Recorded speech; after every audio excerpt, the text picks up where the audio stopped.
Listen, O isles, unto me, and hearken, ye people from far. The Lord hath called me from the womb, from the bowels of my mother hath he made mention of my name. And he hath made my mouth like a sharp sword, in the shadow of his hand hath he hid me, and made me a polished shaft, in his quiver hath he hid me. You are listening to the Shannon Davis Podcast. We're going to get started. Welcome aboard. This is a live broadcast, and I'm excited to be here on Tuesday, November 19th, 2024, with our special guest, author Gary Wayne. You've probably been asked this a million times, but how did you get interested and get started in this work? Kicking and screaming.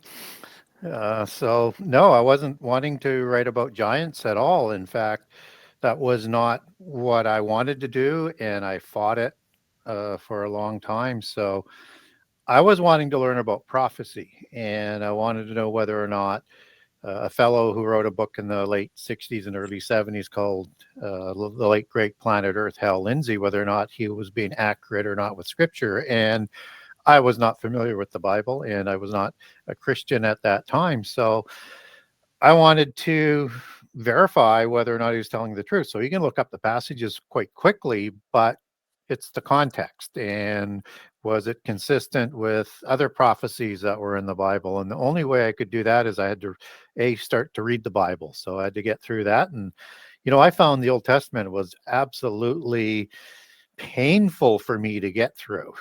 There's just so much information. There's so many genealogies, and I'm not appreciating all of the information that's there. And it's all there for a reason, but I wasn't ready for that. So I went through, after reading the book, I thought, this is really interesting. And the New Testament with the first four Gospels with Jesus speaking were words that I thought, this is not the words of a human. So I'm going to take this thing seriously. So I decided I was going to track all the various prophecy narratives that were in the Bible. And so I started rather silly, unprepared. I got out some highlighters and thought there can't be that much, so I'll just do different color codes for a few different ones. Found out I didn't have enough, bought more, found out I still didn't have enough, found out I couldn't buy enough. So then I had to sort of start all over, and I started to write down the passages by prophecy, narrative, and topics, and start popping them into the file so that I would have the a running list as I went through the Bible. So I did that, and then I realized there's probably a whole bunch of things that I missed because I just didn't really quite understand what I was doing. So I had to go through many, many times to do this process to get them all in separate files so I could understand the prophecy. And, it doesn't take long in getting into the Bible, and you're getting into things that are so preternatural and things that I wasn't really ready for, like the giants in Genesis 6. So when I first read that, it's like, whatever that is, that's not what I'm here for. And so I ignored it for many times as I was going through the Bible and continually adding to the logs that I had. And then at some point in time, I thought, you know what, there's too many things here that's talking about angels, or talking about giants, or talking about demons and evil spirits. They show up in the Old Testament, they show up in the book of Revelation. So as I'm going through, I might as well start to log these ones as well. And I don't know whether I'll ever do anything with it, but at least I've got it all together in case I ever need it.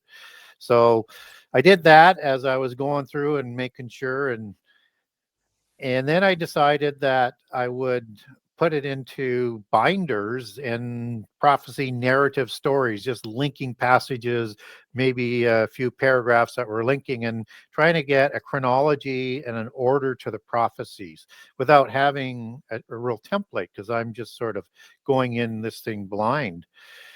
And I start to figure it out, and I have a couple aha moments, which allows me to do it. But I also realized that there was a lot of books here that I could write, and some very large books if I wanted to write larger books.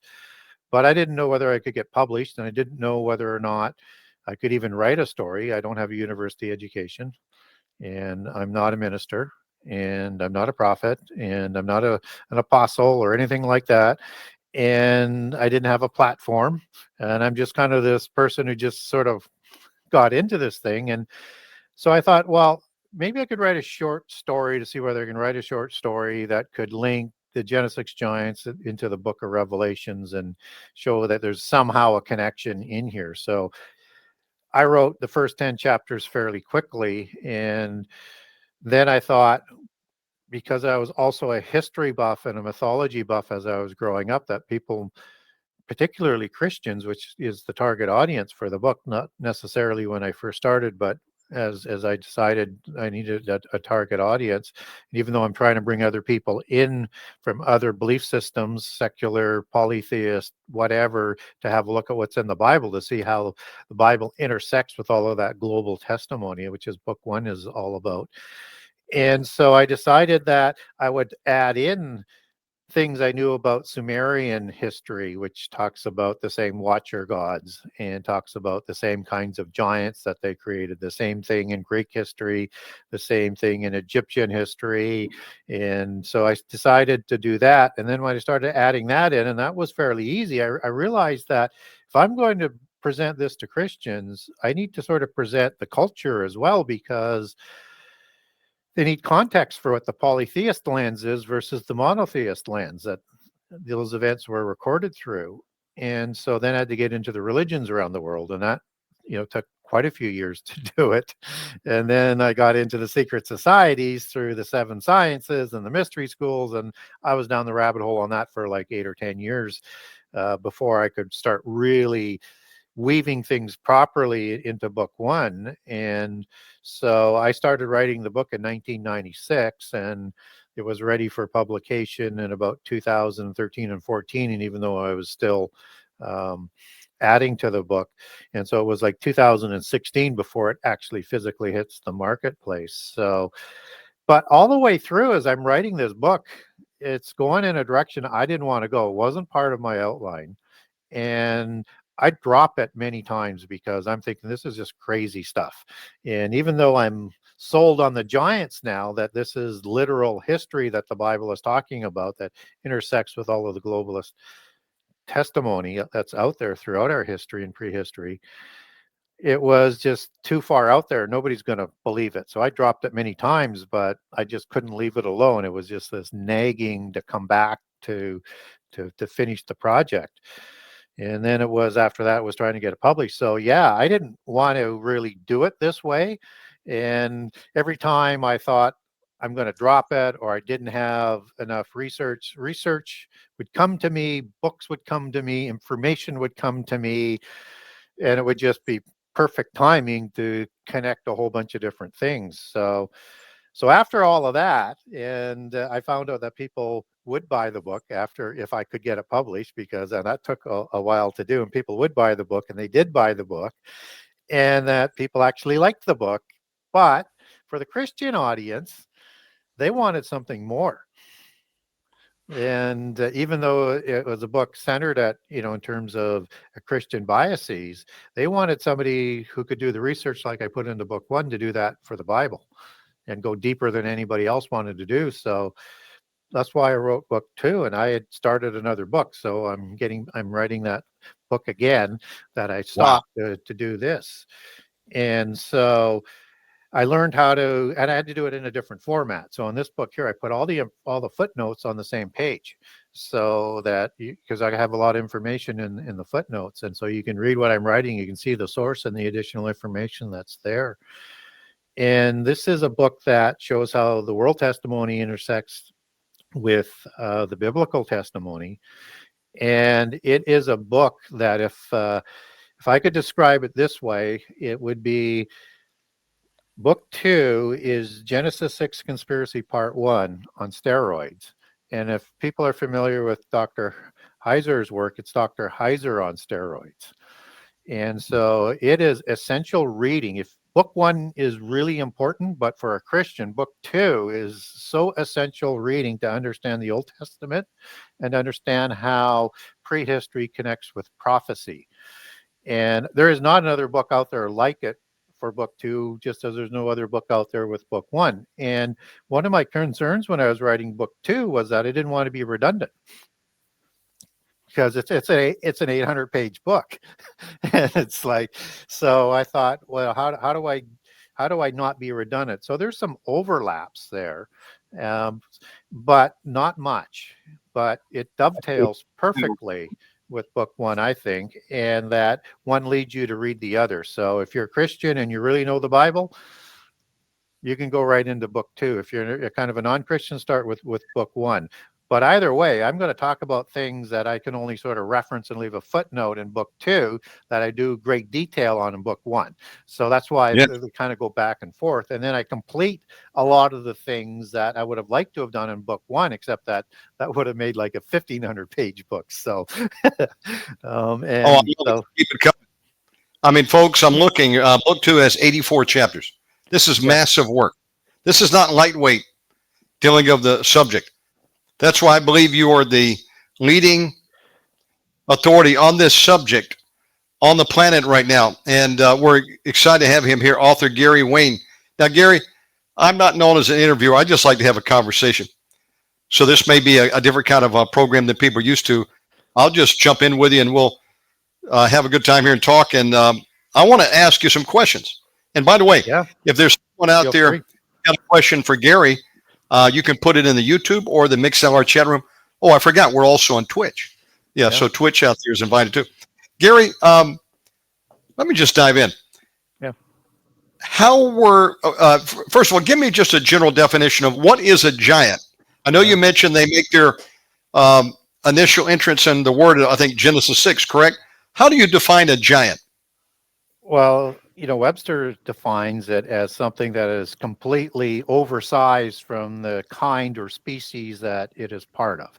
Like it is so much larger, it's almost like a different sort of species. So a giant is kind of like that, but it's not in its initial creation full human. It is part divine. It is a demigod, and as the definition that is used in ancientology of demigod is the offspring of a god or a goddess and a human male or a human female. And so it's half God, and it is much larger than a human. So we don't know how big the antediluvian giants were. I estimate somewhere between 20 and 40 feet. Some people would go a little bit larger than that, but I'm not convinced we can actually prove that, even though you get in the book of Enoch in the Aramaic original translation of 300 cubits for antediluvian giants. The Giaz version, which is probably a little bit older from its original receiving through Queen of Sheba, says that that's not a cubit, it's an L, and we don't know how big an L is. So you have a bit of a contradiction on those two ones, but what we do know is some of the size of the giants after the flood. So you have Gilgamesh, that's recorded in the Ugaritic text. It's recorded in the Epic of Gilgamesh. It's also known as Itzubar in another transliteration of the same story. And in all the accounts in the Mesopotamian and the Ugaritic texts, and the Ugaritic texts were from the city of Ugarit between Tyre and Mount Hermon. So completely different culture and accounting. 11 cubits tall and 4 cubits wide. And he's the king of Uruk. So he's going to be measured on a 21-inch cubit, as what Josephus, Pharisees at the time of the diaspora of Jerusalem in about 70 AD, and he wrote the history in his works, and he said use the royal cubit versus the standard cubit to measure the giants because they were all royals. And so that would make Gilgamesh 19 feet tall. And if you use the standard cubit, he'd be, 16 to 7 feet tall. So no matter how you get there, this is large. And 4 cubits wide is 7 feet wide. So this is incredibly stout, which is a word that I use a lot in book 2 as the biblical descriptions of giants. Just as Og's bed was made of iron because it wouldn't support his weight. It was left in the city of Rabbah after the war as a museum item to remind the Israelites of the monsters that they fought so that they would never forget. And that bed was 9 cubits long and 4 cubits wide. So 7 wide and about almost 16 feet long. And as the king of Edrei and Ashtaroth, royal cubit, would make him the bed was 7 feet wide. So he's got to fit into that bed. So he's Whoa. going to be shorter. So he's going to be, you can go from 12 feet to say 15 feet and 4 feet to 6 feet wide. And it's a 2-to-1 height to width ratio, which is why they left it on display, which is where the word stout comes from, because these just weren't tall. These were like WWF wrestlers or NFL linemen in terms of the bulk and the muscle, but also the height. And so biblically, there's another giant that's called Orontes, that the Orontes River is named after in the Middle East, that runs down from the mountains towards the south. And he was also 19 feet tall, recorded in Greek mythology. Whoa. And yeah, and like the Lebanon is named after a giant named Labanus who lived in that area, who was pale white. So you have the whole area, being named after giants, which is really important to understand if you're doing giant research, because things that are named after giants, both mountains, rivers, cities, and things like that. So it's good to know the patrial roots to who they're being named after, especially when you're trying to run down patriarchal giants of tribes.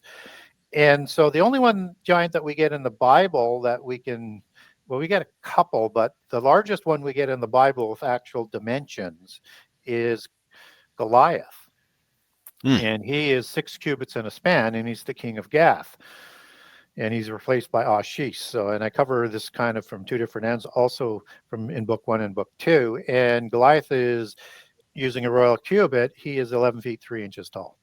And he's also described as stout. And he's of a giant, one of the 5 sons of a giant, Raphaim, which is another word for giant, versus Nephilim. And actually, Raphaim is the term that's used more often in the Old Testament, 25 times versus 3 times for Nephilim. It's used for the post-Diluvian giants for the most part. So definition of a giant is something that is a hybrid being, and originally was created with the immortal spirit along with an immortal body. So you had a physical God amongst us until Genesis 6:3, in the middle of the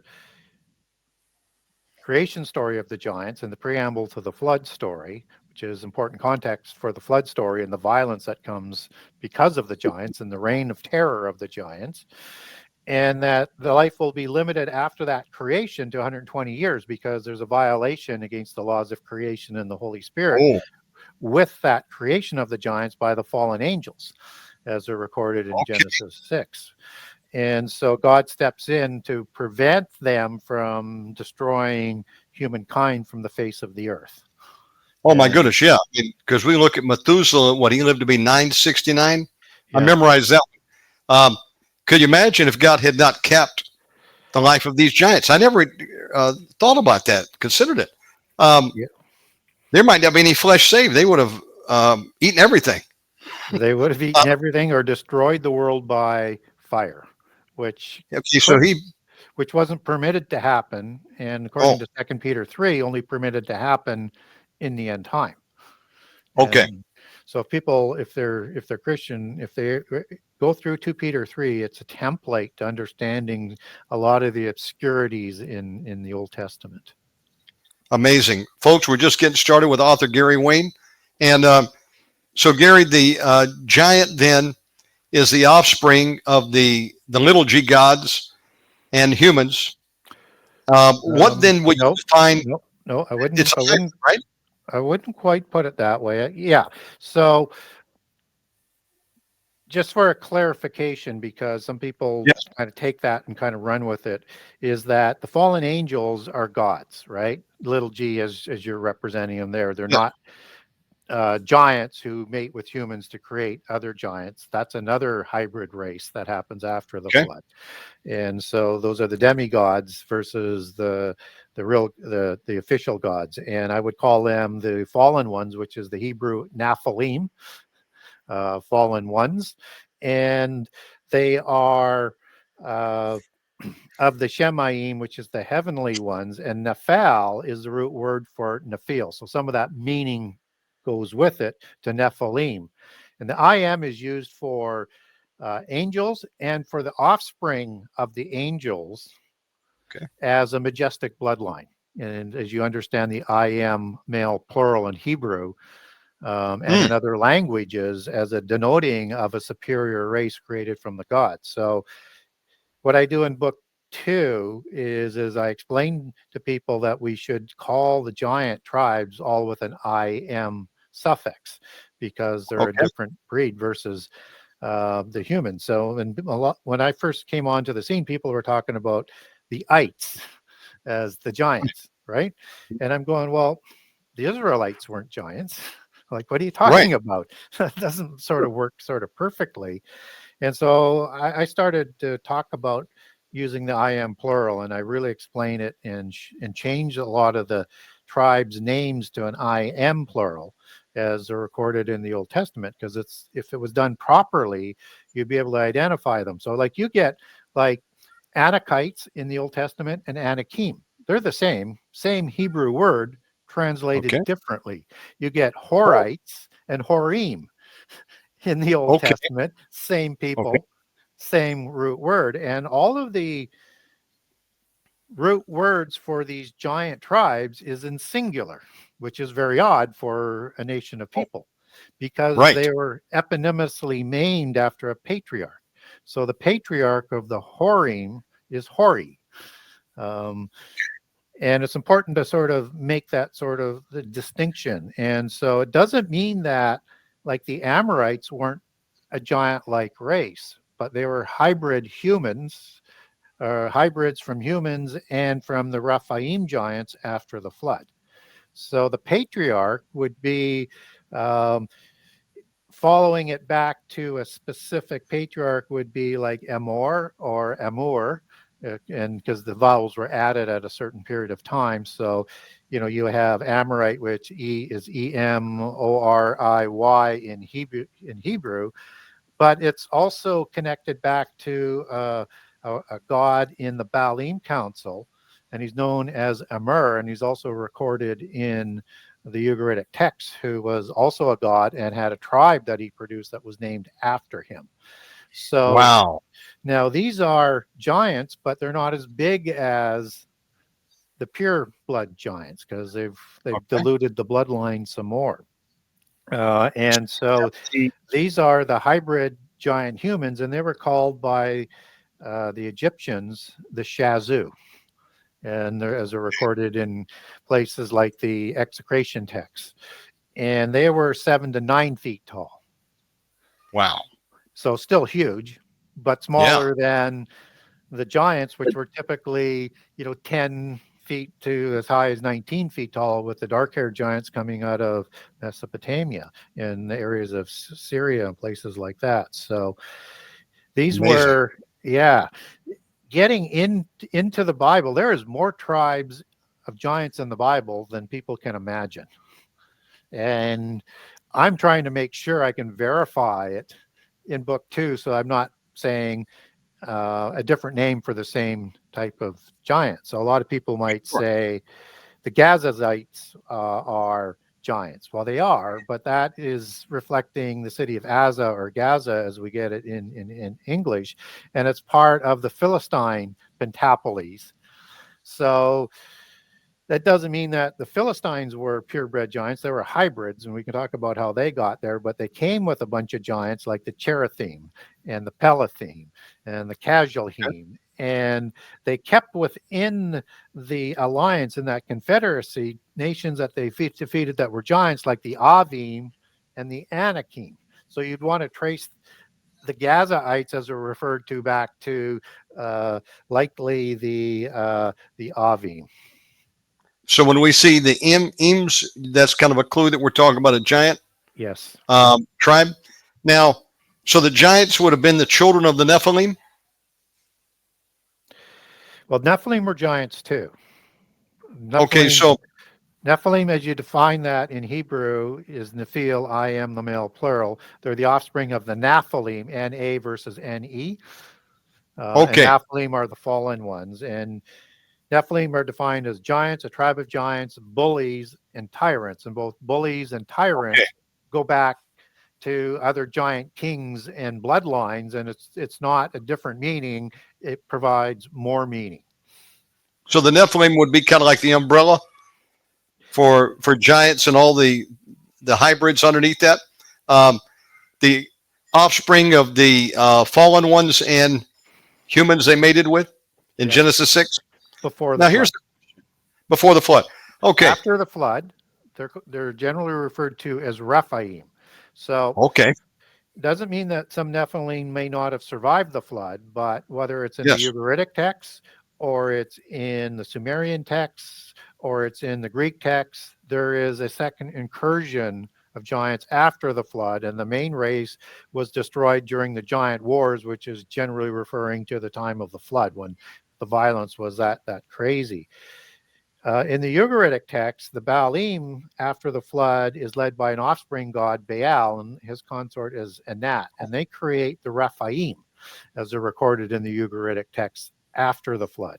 El, which is the parent god, created giants before the flood, just as Kronos did before the flood in Greek history, just as Zeus after the flood.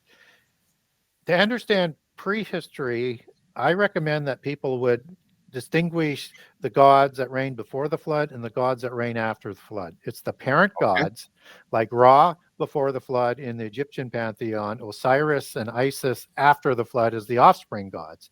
They all produce giants, but they're producing post-Diluvian giants with the offspring gods after the flood. Most of the giants, we only get one occasion in the Bible where the word Nephilim is used after the flood. And that's in Numbers 13:33, in the time of the report of the scouts of Moses sent into the covenant land.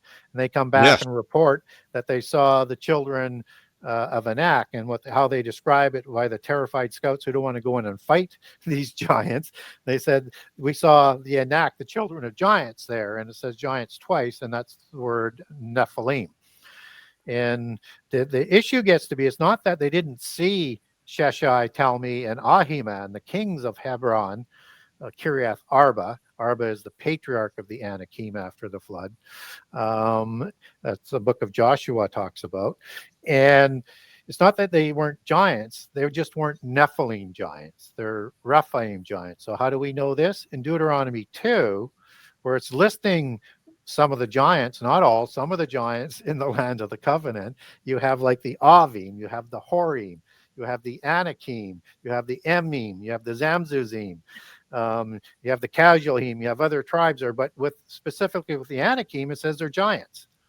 And it's the Hebrew word Rapha, and Raphaim is the male plural, and it means giant, tribe of giants. And that's what's used 25 times to describe when you see the word giant. Only once in the book of in the book of Job 16, where you have giant that comes from Gibor or Gibborim, and Gibborim means mighty one, and it's used to describe giants a lot, but not all the time.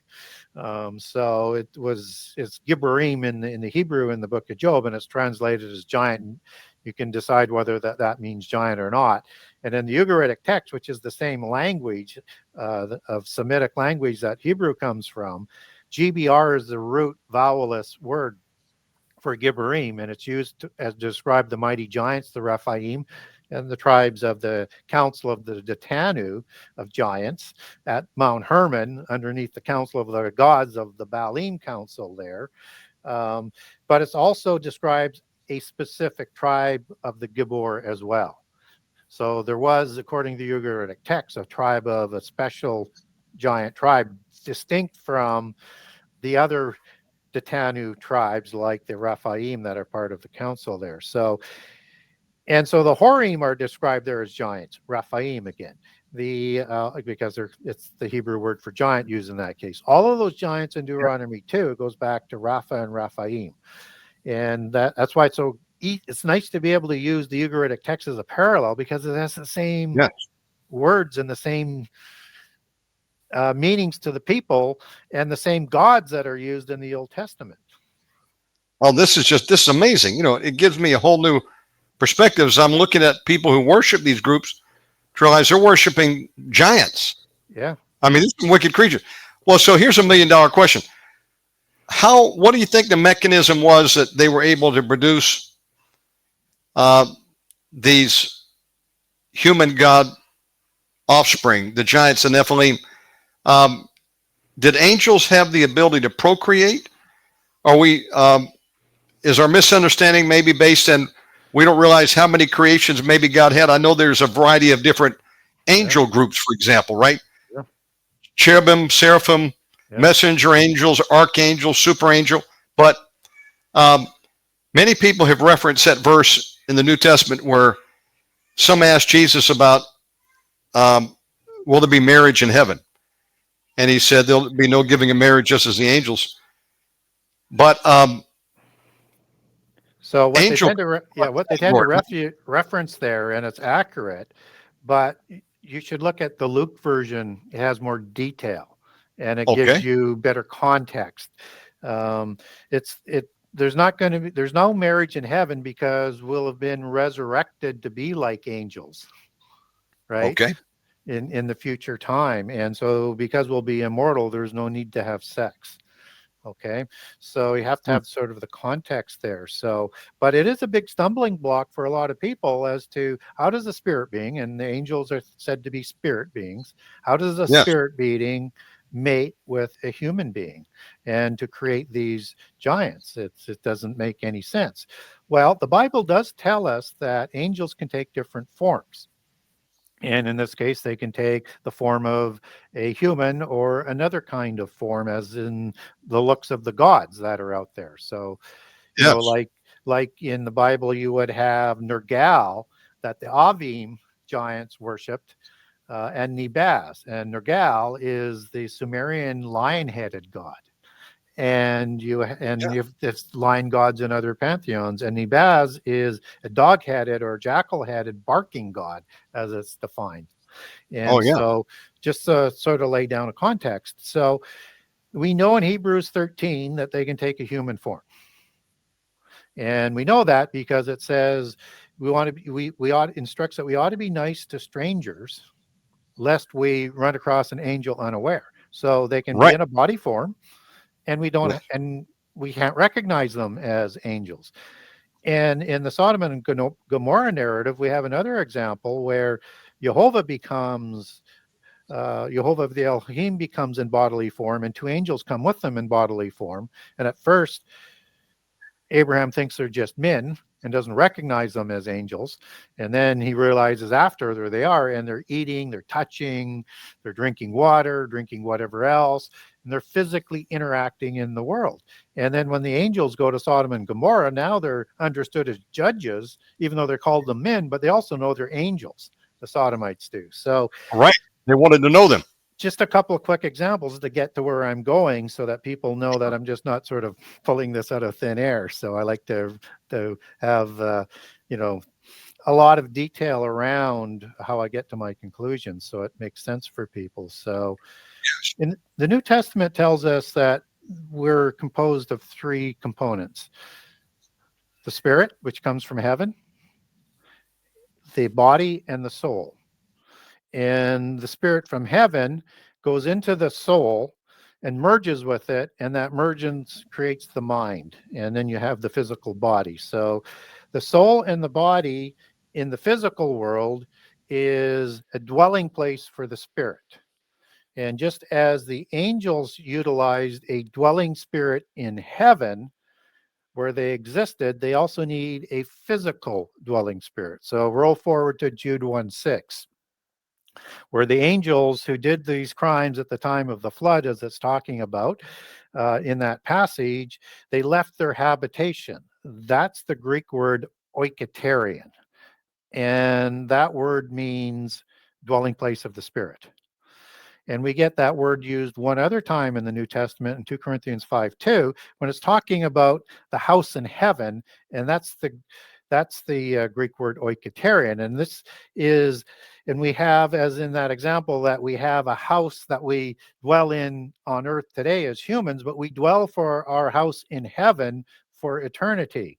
And that's a different dwelling place in a different dimension.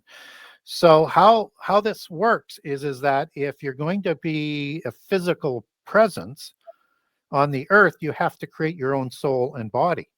And just in the examples that I provided, both the Word and angels have the ability to create their own soul and body for their spirit to merge into and interact. And if you can create a body, now you can have sex and you can pass on sperm, and you can, or if you're a goddess, it's going to be the ovaries that are going to be utilized, and that you're going to produce an offspring, which are the giants, and they're going to have gifts that are passed on into that, in that DNA, that's going to make them a superhuman or a superhero, as we would understand it in the hero analogy of the superheroes today, because they're all based on the giants. Now, Gary, I remember as a young boy, I got a hold of a Dake's Annotated Reference Bible. Both my grandparents were Church of God ministers, so they had some libraries at the church office, also at home. And I remember getting a hold of this Dake Annotated Reference Bible when I was like 13, and I liked it so much I asked for it for my Christmas one time. I got one. It's big, for those who haven't seen it. But I liked the columnar notes, and I started over there in Genesis, and J. Finis Dake, I believe his name was, talked about the age of the earth, and he speculated that it's much older than many people believe, 6,000 or 7,000 years old, but it could be 1,000,000 years old. He believed in the gap theory between Genesis 1:1, in the beginning, God created the heavens and the earth. And then it says in verse 2, I think, and the earth was formless, was void, and the Spirit of God hovered over the face of the waters, paraphrased. Formless and void. Yeah. That the theory was that why would God create something perfect and then it's formless and void and the water covered the face of the deep? He speculated that maybe there was a period of time before Adam and Eve that God had created something down here. Maybe Satan was even active, and there could have been some basically pre-Adamic races. Do you believe that's possible? That there were some other things running down here on the ground before Adam and Eve, like outside of the garden area? Yeah, I think we have to be careful how we understand that, beginning of the prehistory as it's provided to us. So when I look, and I'll work back to Genesis 1:1-2, and your audience might be interested to know I'm going to end up in 2 Peter 3 again. That is it's a nice little circle. So, the Adamites are created, and I make this case in book 2 as the resolution to the angelic rebellion. And Adamites show up in Genesis 2 with the introduction of Jehovah the Elohim. He's in Genesis 1 as the word. When God speaks, Elohim, Amar, as the Hebrew is there, and Amar speaks sad words, and that's the word of God. And Jehovah of the Elohim is cognate to the word logos of the god Theos in the New Testament in Greek. And so it's the word who also creates the angels as well in Colossians 1, and utilizing Psalms 104 with Genesis 1 is also really important to understanding what's going on. And so when the Adamites are created, it's after day 7, and there's no day 8. Now in 2 Peter 3, it talks about a day is 1,000 years. And it's important to, for a day for God is like 1,000 years for humans. And it's important to understand that in terms of how 2 Peter 3 is key to understanding Genesis 1 and 2. And so after day 7, when day 7 would have been 1,000 years, day 6 would have been 1,000 years, all the way back from day 1 as the time frame for humans. And in day 6, you have the Nahash serpent beings being created before the humans are on day 6, and maybe up to 1,000 years before that.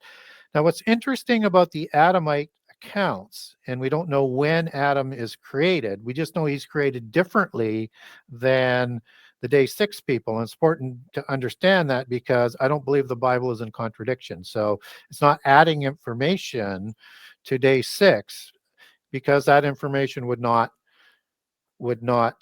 conflict with what was said earlier. We get a lot of additional information in the Bible. It's the typical MO, but it never is in conflict.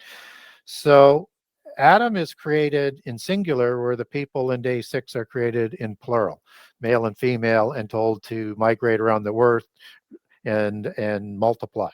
And Adam is created in singular, put in the Garden of Eden, told not to eat from the tree of good and evil, and the people on day 6 are said to eat from anything that you want, any tree that you want. So again, these things are in contradiction.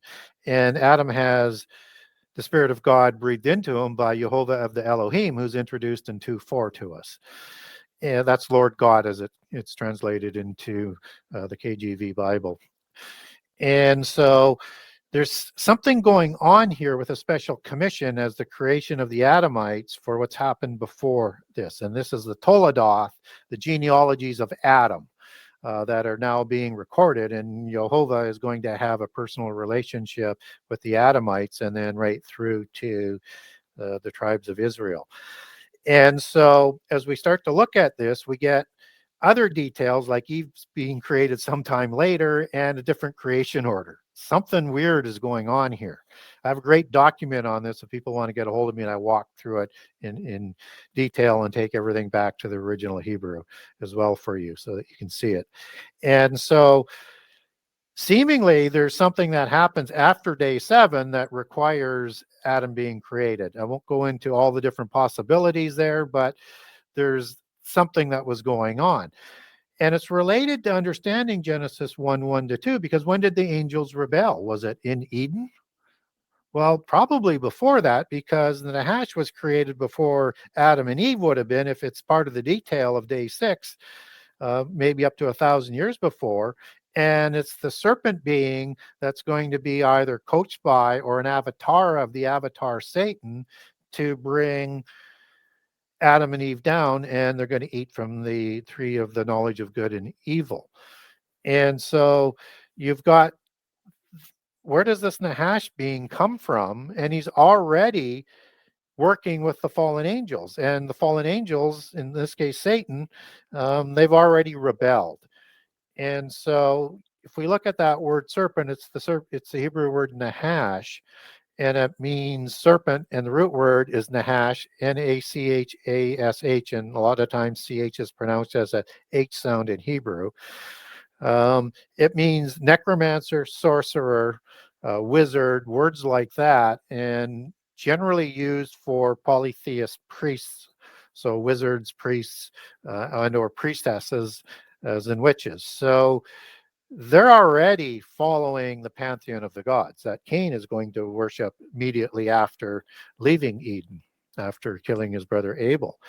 So something more is going on, and that we need to move the rebellion back a certain part. Now, if you're using each of those days as 1,000 years, you could take that back to maybe when the waters above were separated from the waters below, as some of the mystical accounts in Judaism talks about, where they think the rebellion might have taken place. I think it even goes back even further. I'm going to come back to the waters here in a second. I think it goes back to a better positioning of this rebellion in Genesis 1:1-2. So after the heavens and the earth were created. And Isaiah 45 is a good reference once we understand that the word form or without, or formless or without form, is the Hebrew word tuhu, and void is bohu or buhu, depending on how you want to pronounce that. So they mean, both words are kind of similar in meanings, and it is basically saying ruin, destroy, damage done to, words like that. And so it suggests something happened. And so in Isaiah 45, it clearly states that God doesn't create anything in vain, that he creates the world for people to live in. And that word vain is tuhu, Same word. He doesn't create it in destruction or in ruins or in chaos. So it's Right, because suggesting something happened. Now that word, as we get the standard dogma, the world was formless and void. Was is the Hebrew word haya, which Jehovah is rooted in. Haya is the source word. And it can mean was, or it can mean became. So you have to pick the right translation. But the words are suggesting it became formless and void. So what would cause this? And so if you had the angelic rebellion between Genesis 1:1 and 2, and you yes, understand that they have technology and knowledge unlike anything we can imagine, not as powerful as God, but significant technology we haven't caught up to yet, but we will, just like that technology was passed on to the giants and why there was the flood that was brought. And we look at some accounts in antediluvian history, like accounts that show up in the Vedas. You have the War of the Gods. And they're using planet destroying weapons of fire. So now let's roll in 2 Peter 3. It talks about the world that was in the water, that was out of the water, that was destroyed by fire in the beginning, paraphrasing it, in the beginning. Those are Greek words that it goes back to, but the exact same words with the exact same meanings in Greek as it is in Hebrew in Genesis 1. And that if you had a war that caused the earth to perish, and this is not the flood because it's talking about the planet that's in the water and out of the water, because only what was on the land died in the flood. Everything in the sea, in the atmosphere, wasn't completely destroyed. So it's not the flood that it's referring to. I think it's referring to this war that destroyed the earth in the time of the angelic rebellion, with that angelic technology that destroyed the earth down to its foundations. And that's an interesting point. And if that happened, the waters above collapsed down. So now when you have a renewal of the earth, as I like to call it, between days 1 and 6, you have a reference to Psalms 104. It's got a passage in there about the timing of the creation of the angels and some other interesting passages about creation. But it also says when God sends his Holy Spirit, the earth is renewed. Well, who's hovering over the chaos? Spirit of God in Genesis 1:2, and then we go to the renewal of the earth through days 1 through 6. And to put life back on the earth and on the land animals, you have to separate the waters that have collapsed below to make the waters above, and God called that heaven. Okay. And then you get life created after that. So it's a renewal and it's a repairing of the earth, as the language is talking about. So this is the fire that destroyed the earth in the beginning, as 2 Peter 3 talks about, that is reserved for the end time. So it makes perfect sense. I always had a theory that if that's correct, and it seems to be that the earth's a lot older than 6,000 years, based on, for example, they can measure the water mark on the Sphinx, and when they knew water was last there, they said about 10,000 years ago. Let's say the earth could even be 1,000,000 years. God is the Ancient of Days. I thought, what if between 1:1 and 1:2, God had some creations down here, maybe even experimented, had another race before Adam, and they went wicked on him, and he destroyed them, and the whole world is submerged. And then if you took the presence of God away, it would go into deep freeze. Yep. Think about the planet went into deep freeze, like a sudden thaw, and as God comes back, let there be light, he dissipates the waters. Now, I know that there's a reference to the earth was split in the days of Peleg, and for the continents to be broken up. Let's say it was one landmass called Pangea. And in the days of Peleg, when God divided the earth, there could have been an upheaval. We could have had an ice age then. Yep. But There are clearly scientists finding frozen tundra where there were animals underneath and they were eating grass and, tropical plants. Antarctica, they said, used to be lush. What happened here that we had the ice cap, we had the instant freeze? There was some kind of catastrophic events occurring before. Now, let me ask you this question. Could it be that just God created many different types of beings? He's got some angels that are eunuchs, and he created other classes of beings that he did give the ability to procreate. What do you make of that verse that it says they kept not their first estate? Clearly, that means, to me, I'm thinking they're coming down from another dimension into the physical realm and taking on human form. Is that what you get out of that? Well, they didn't keep their first estate or their inheritance and their assignment, and they rebelled and they didn't report. I think that we could understand between day 7 and the creation of an Adam a fairly large period of time, and there could have been another destruction, could have been another flood, could have been part of the Ice Age. It could have been the younger Dryas, as Graham Hancock talks about that. Okay. Just simply because the details in Genesis 2 are so different than Genesis 1. And you have seemingly a restart of some sort there. And we also need to fold in, and this is also an expression that's used in polytheism, but I'll use the biblical one, is Ecclesiastes 1 is something we really have to understand. And that's where you get the famous lines, and I'll paraphrase because it's a long passage. Nothing is new under the sun. What was will be again. And as you move on to about verse 17 to 18, it says, the understanding of this only brings grief and sorrow. So whatever happened before the flood is going to happen again. And if there was a gap between day 7 and Adam that caused the destruction, it would be similar.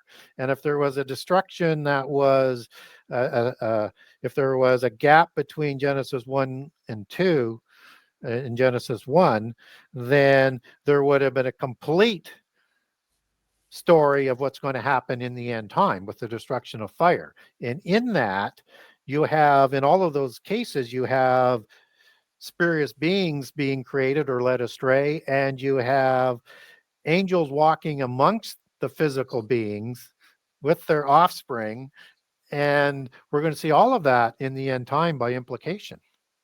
And that's why you have a reference to the days of Noah and the chronology that Jesus talks about. And Noah lived 600 years before the flood and 350 years after flood using the exact same language.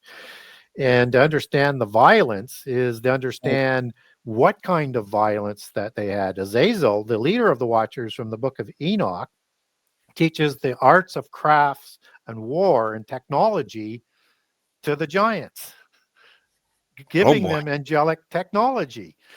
And so the violence that's talked about in Genesis 6 is the violence caused by the giants who have a perpetual war gene to begin with, because they're there to destroy the humans from the face of the earth by fire, make sure that we would not reach our destiny to be raised up like angels, and that they also have other uses for this technology, so that when the earth is corrupted, Genesis 6 and 7 again, it's corrupted with, and that's the Hebrew word shakath, that means to pervert, to ruin, to destroy. Oh, man.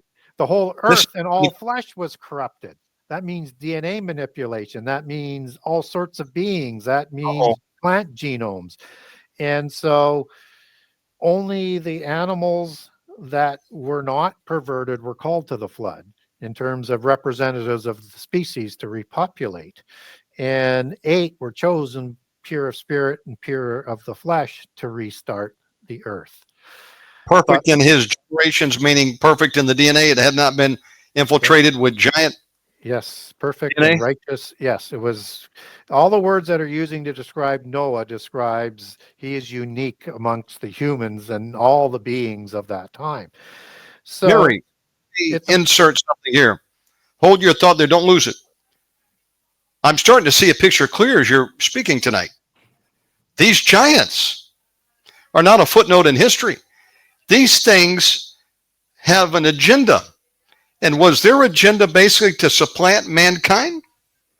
Yes, it was originally to destroy humans from the face of the earth. Oh, So boy.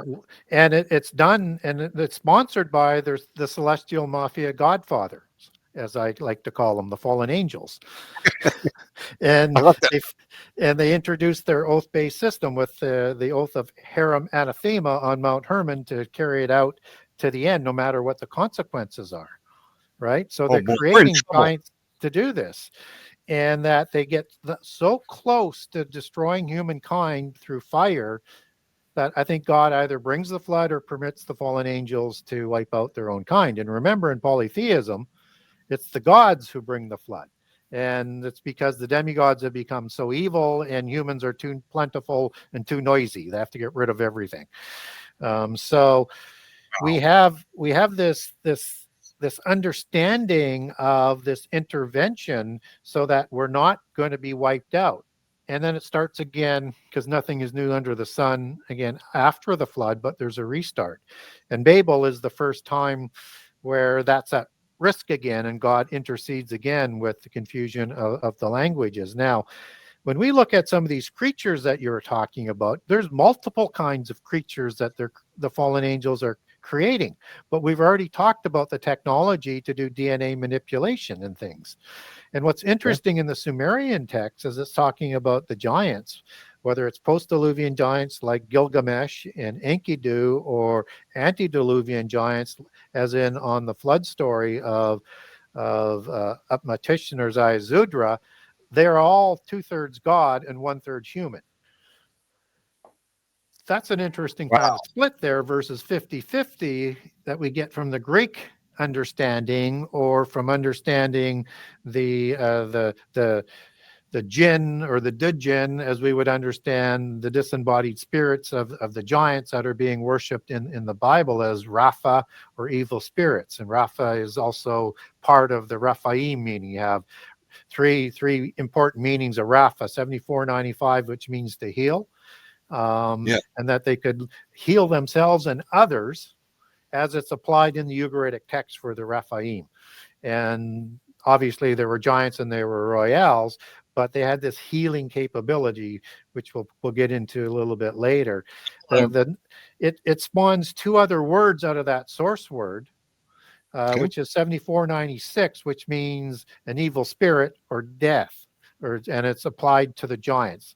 Human spirits sleep and are sent back to heaven when we die. The counterfeit spirits passed on from the fallen angels, they're not permitted to sleep, they're not permitted into heaven. So these are wicked.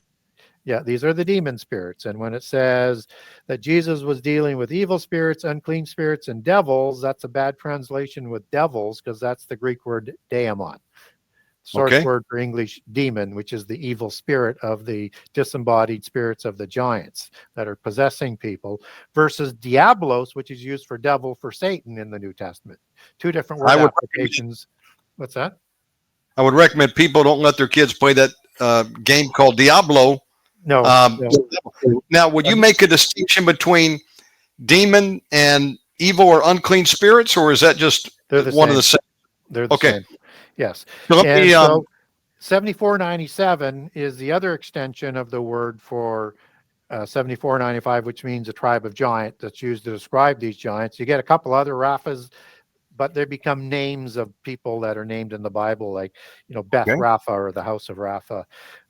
So they're sort of all interconnected on that. And when we look at the ability of what these giants were assigned to do, and the technology that they had, and that they were recreated to do so again after the flood, we need to understand that somehow they're going to affect us again in the end time, and the gods are going to walk amongst us again, because it's going to be like the days of Noah. Well, even after God destroyed, let's just assume, most of these beings with the flood, we have the reemergence of the giants in David's day, because he's post-flood. So was there a reincursion, or do you think that... Now, here's something interesting. think on this for a moment. I was reading this recently that when God sends a flood, he would destroy all mammals and birds, Yep. land, but there was no mention of those things in the sea. So I'm assuming the fish and the sharks, octopus, they all survived. Yep. I wonder if there was a species of Nephilim that had the ability maybe to breathe underwater, or both land and water, and some of them simply went into the ocean and came back on dry land. Is that a possibility? Certainly anything's possible when you're dealing with fallen angels and the knowledge that they had. So God said he was going to create everything, destroy everything he created. He did not create the giants. So if you're a proponent, and I leave a crack open for this, if you're a proponent of survival of the giants as well, but you also have to recognize a second incursion as we get that and link that back into the Bible as well. And there's a distinction in the giants that they're not quite as powerful as the Nephilim giants were before the flood, and there was something that changed. Lifespan, number one, but likely other things. But in Numbers 13:33, where it's using Nephilim in part of the evil report to describe the Anakim, they upgrade the giant to Nephilim size and terror status to terrify people instead of calling them Rephaim. Okay, so they make the distinction, but also testifies to the veracity that they already knew about the antediluvian giants.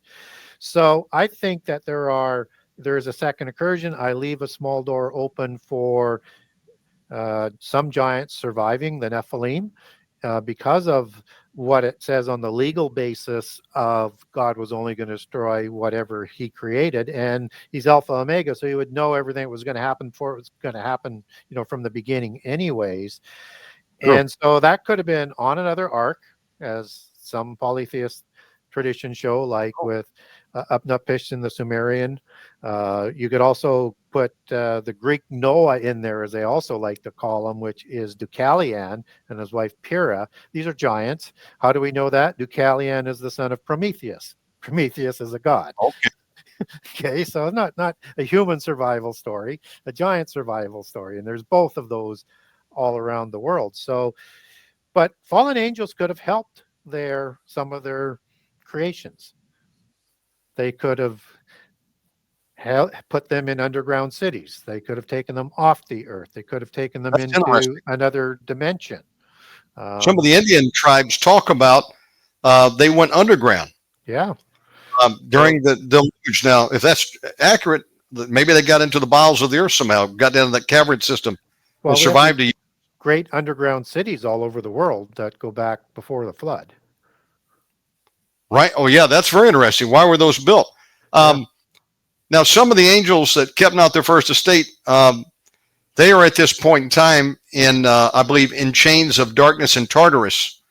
Does that mean does that keep others from falling in the pattern of those that kept not their first estate and sinned and are in prison? Maybe they've repeated likewise after the flood? There's a few groups of beings in Tartarus or the pit prison or the abyss prison. And Tartarus is only used once in the New Testament in 1 Peter 3 when Jesus is still in the grave. And he goes to talk to these evil spirits in Tartarus who committed the crimes before the flood, is the context that it is also providing there. And those crimes were like the Sodom and Gomorrah story. And also Sodom and Gomorrah is used as part of the days of Noah allegory in the book of Luke. And that was destruction by fire. So you have the same thing happening, but with the Luke edition of Sodom and Gomorrah destruction by fire, you get that transition in that prophecy to destruction by fire again that 2 Peter 3 is talking about, and all the destruction in Revelation is talking about, and other end time passages. So the groups of the creatures that were sent to the pit prison are the parent gods of the antediluvian world. They weren't killed. The offspring gods didn't murder them. That's just a cover story. They disappear. They're like dead because they're not coming back until the end time. And the offspring gods move up. and take over. It's the fallen Saba. Saba is the Hebrew word for host. It's the rebellious host. And that means an army of angels, as in rank and order. So they just move Yes. up like in an army. And Yes. so after the flood, they create giants as well. And then they mysteriously disappear. So in the Ugaritic text, for example, they're trying to bring back Baal and Anat to create more Rephaim because they have a fertility issue, a reproducing issue that we can also talk about down the road in the show if you want. And they want to have more Rephaim created. But they can't come back because they did the same crimes in the second incursion Yes. and were sent to the pit prison. Now, there's one other group of people that are in the pit prison, and these are called the terrible ones in Ezekiel Oh, I've got that 32. on my list to ask you about. Who are the terrible ones? So they're described in Ezekiel 32 and Isaiah 25 and a few other passages. And Ezekiel 32 is just a remarkable passage, a chapter. And Pharaoh, who is a Rephaim dynastic royale, is talking to these beings in the pit prison. And these are the ones that are, the mighty, which is El there, and these are the angels. But the other ones that Pharaoh is talking to in Ezekiel 32 are the terrible ones, and they're called terrible ones because they did terrible things to humankind while they were on the earth, and they were slain. And when they were slain, they weren't permitted to wander the earth. They weren't permitted to go to Hades or Sheol. They went directly to the pit prison, and they're in the sides of the pit prison. So both of these groups are talking to Pharaoh. So you have offspring gods, you have parent gods, and you have the terrible ones, both before and after the flood. And we get several names of these terrible ones that are named there. I won't go through all the names. People can go look that up. That's the Hebrew word erit. And these are terrible ones. And the plural of erit, to get the translation as terrible ones, as opposed to terrible one, is eritim. And that meaning of eritim also brings out descriptions of giants, but that's where you find out that they have this reproduction issue after the flood. And I think it sort of shows up that they have the inability to produce females, but that's a different rabbit hole, or females in great quantity anyways. And so they're going to need to intermarry with humans, otherwise they're going to go extinct.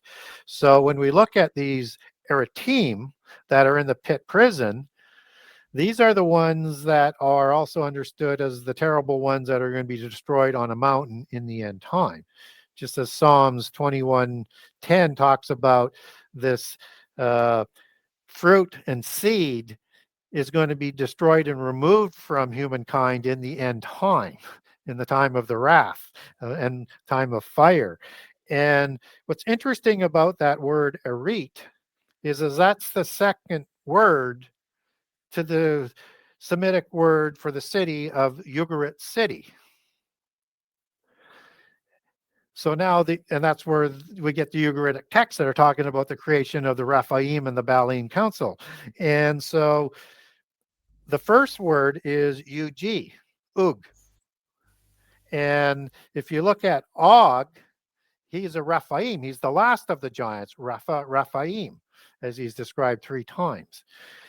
In this city of dynastic kings of Ugarit city, the name, if you take that word Og, you take that back to its Hebrew word, it's OWG, and you take that back to the source word, which means round and stout, it's UWG, and this becomes Kiriath, as in city, Kiriath Arba, city of Arba, the patriarch of the Anakim, but in this case, Kiriath Ug Arit, the city of Og, the terrible one.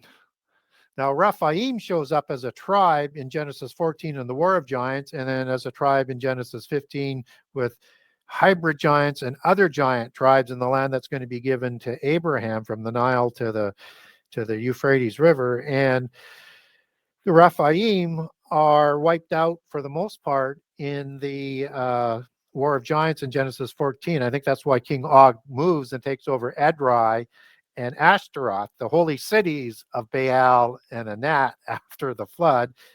in the Right. Bashan Mount Hermon region, and will become king over the hybrid Amorites, who also moved there after the wipeout of the Rephaim for the most part, of that specific tribe. So when we look at the Eretim, the terrible ones, these are giants. These are the ones that do horrible things to humankind. And what's also interesting, we get King Hababa of the Cedar Forest in the Epic of Gilgamesh, who's a giant and a chimera giant to boot. And this is the giant that Gilgamesh and Enkidu are going to go to kill.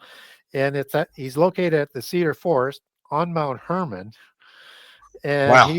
he is appointed the head terrible one to do horrible things to humankind by the gods. Do you think that included also eating people? Were giants cannibals? Yes, they were. Yeah, they would eat humankind, drink their blood. And so this Habada is a Elamite. There's two kinds of Elamites. There's the descendants of Shem that are going to marry with Elam.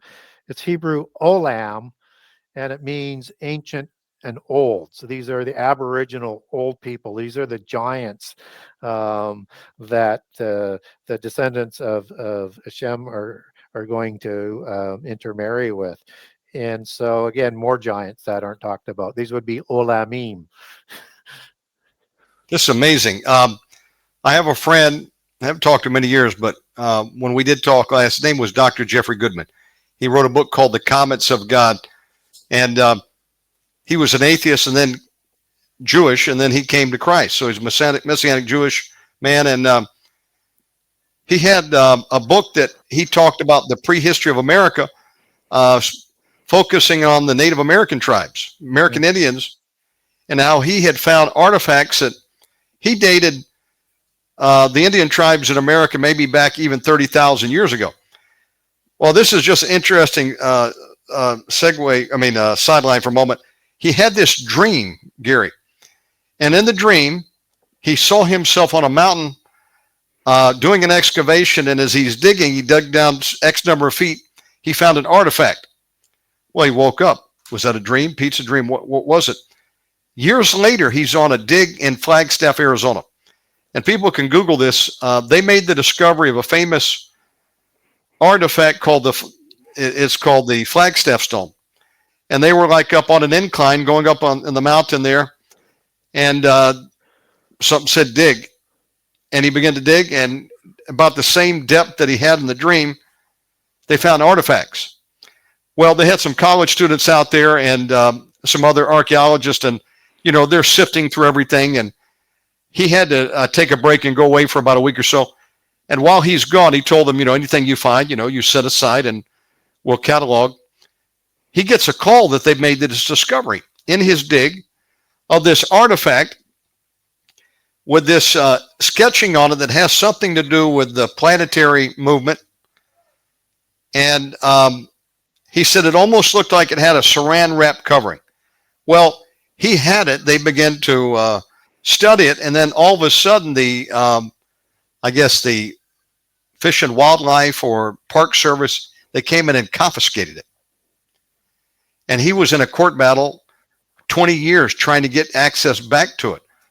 And finally, he got it released a few years ago and was able to continue the research on it. And they dated this thing. He puts it 70,000 years. So if you believe the Earth's only 6,000 years, you say, where did this come in? Bottom line on his theory is that there are Native American tribes here, 20, 30,000 years ago in America. He's got artifacts to prove it. And I have heard some reports of even American Indian tribes where they had giants. And we hear about a lot of the reports of, giants fought, they died in a cave. Where am I going with this? Okay, hold that thought there just for a moment. That came up to me when I was thinking about Jeffrey Goodman, but here's really what I wanted to mention. We were talking about Genesis one time, and he believed that there was another creation in the garden, and God made one a living soul. The other one, this is just speculation, a man's theory. He believes may be representative in this DNA that they're finding that people call the Neanderthals. And I heard there was a study on DNA, and there's about 6% of the people on the planet, they've got a different DNA than the rest of us. And he surmises that there was another creation, different than Adam. I'm not able to articulate exactly what he said to make my point, other than, do you think that, and I didn't mean to take you off your track, but I said we'll just have a conversation here. Do you think it's possible that there are people walking the globe right now, Gary, who are descendants of the giants? They are living hybrids. They possess maybe something different in their DNA, if we could compare it to some others? Oh, absolutely. I think, and I think maybe, the best way to explain it is they usurped the kingships before the flood and ran the world. After the flood, they usurped the kingships again and set up the dynastic range, just as they did in the Ugaritic texts. And just are those the royals? Excuse me. I'm sorry for interrupting. You mentioned the term royal earlier. What is the royal? Is that those people? Yes, it is. So, the assembly of the Detanu is like the ring lords of Nippur, and both before and after the flood. And so these are the royals. So what's the etymology of royal?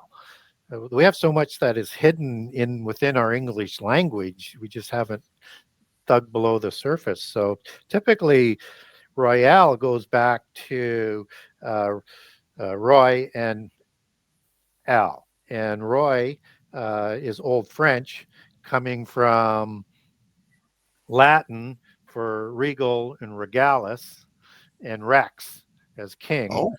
And the word regalis and regal, as in regal, is from an Indo-Aryan root. Reg means to rule, R-E-G. And Indo-Aryans are the giants. They're the ones before the flood, and there's the ones after the flood. And the Indo-Aryan is the language of the giants. And so the second suffix is al. Understand that as spelling it R-O-Y-E-L, a roy-el. And in Hebrew, the word for angel or a god, and in the uppercase superlative sense, singularly, capital E, little l, is for God Most High. But this means as an angel or a god and a king, this is a king of God, or the king of a specific God, a patriarchal celestial mafia godfather that the royals received the divine right to rule from. So where they swear this oath in their oath-based society and this ancient inheritance that we just saw King Charles do, he's not swearing his oath to the God of the Bible. It's to a specific patriarchal celestial mafia godfather based on his genealogy. And they keep their genealogies back into the beginning of time. So I use the term Rex Deus in book 1 to describe these kings. It also means kings of God, and that's the Latin term for Rex Deus, but it would be Rex Deus in Indo-Aryan. So again, you take that right back to its etymological root, that Indo-European, Indo-Aryan, Proto-Indo-European, pi is where you see that sort of show up in the acronym in the etymology. That they keep those genealogies because however pure that is, or however it has been ennobled with a grafting in or a scioning in of another ennobled bloodline, is where they fit into the hierarchy. So these are the royals, and that they have genes that are important to understand, and there's specific genes.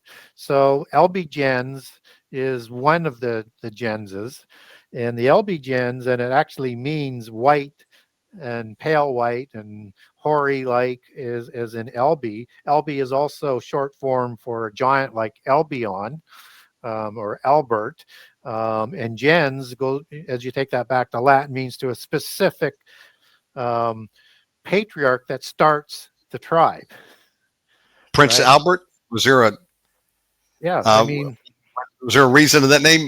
yes, You have to forgive me if I get too excited here because I've got like a million questions and yeah, that's oh a man, transliteration of Albion. And then you would have a oh, matriarchal version of that, as in Alberta is another sort of example of that.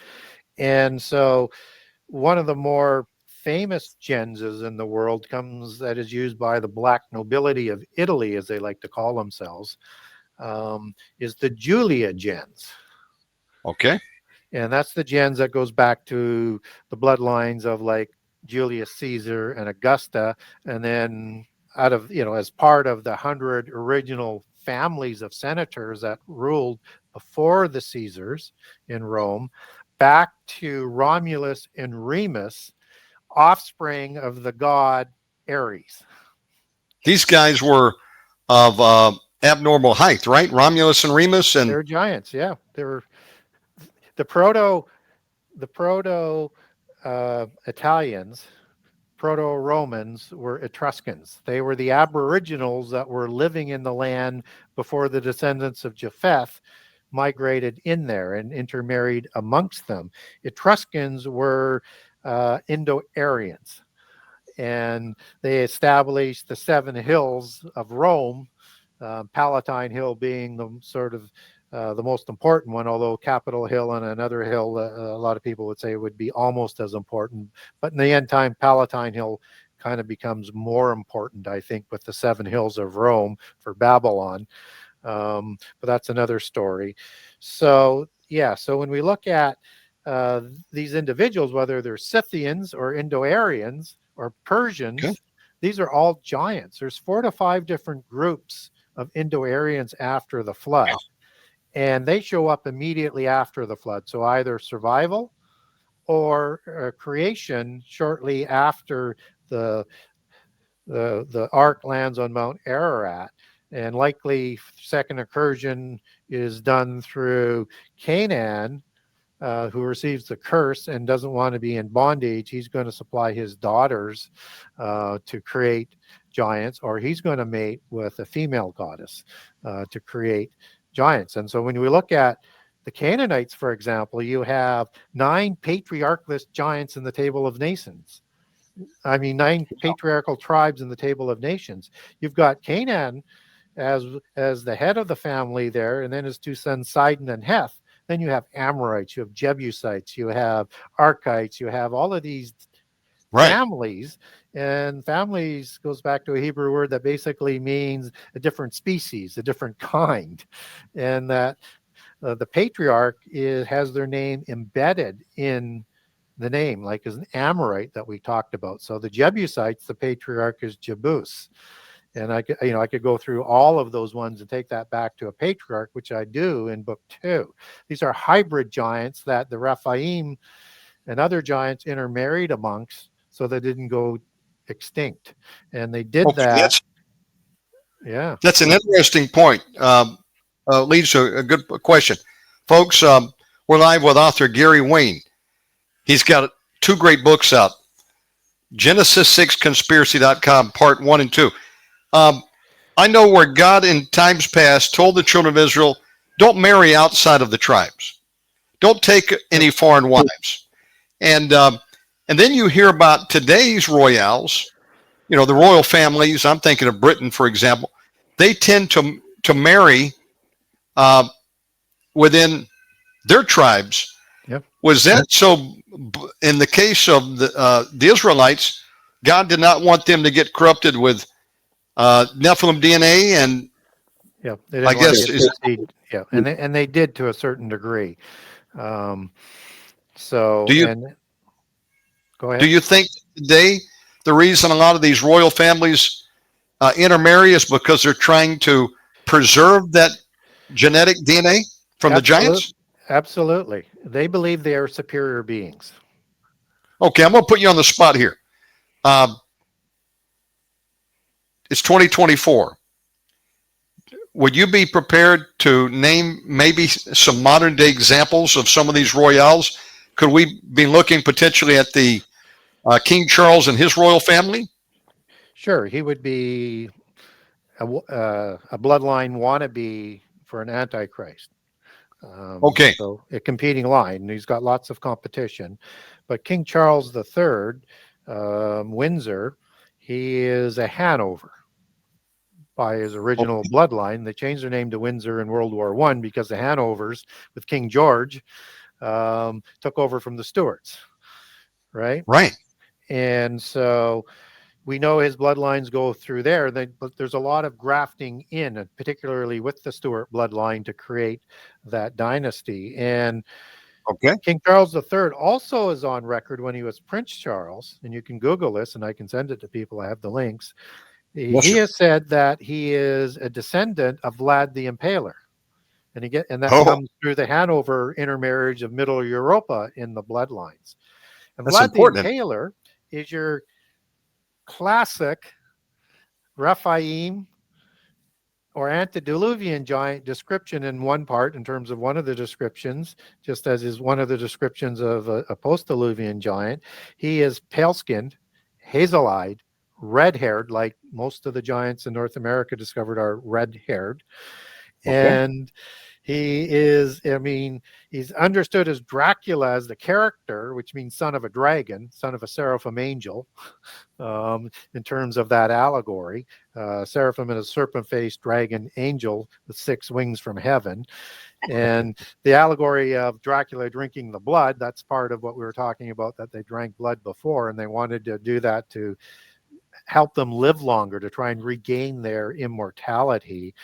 And what's interesting about Vlad the Impaler is he takes his bloodlines back to the Agrathi tribe that is joint, has a scion bloodline in. One goes back to an angel named Tamiel that some people would call Kazadea in the book of Enoch. The other side of that grafted in bloodline goes back to Hercules as a Mm. Herculides bloodline.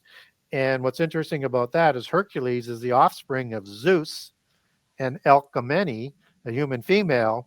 And obviously he is a Herculides king that starts this bloodline of kings that go all throughout Assyria and Anatolia and throughout Greece. And so you have his genealogy being traced all the way back with the grafting in to specific celestial mafia godfathers. And Zeus is understood as supplying the Creta gens. He's associated with Crete, which Crete comes from Creta, and that is the bloodline of Zeus amongst the royals. All of them have those genealogies, and they keep them to show their pedigree.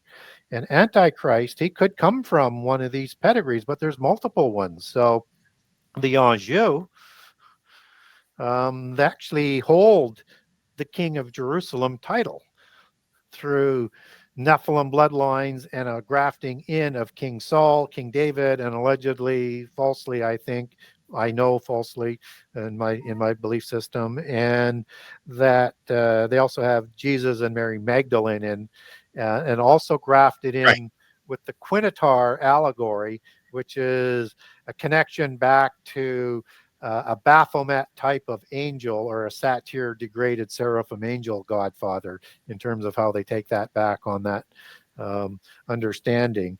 And so King Philippe Bourbon of Spain currently holds the King of Jerusalem title that through the Saul bloodline they make the claim to, because Joshua in the time of the Exodus awarded Jerusalem to the Benjamites, and King Saul was a Benjamite before David replaced him. Interesting. You said that because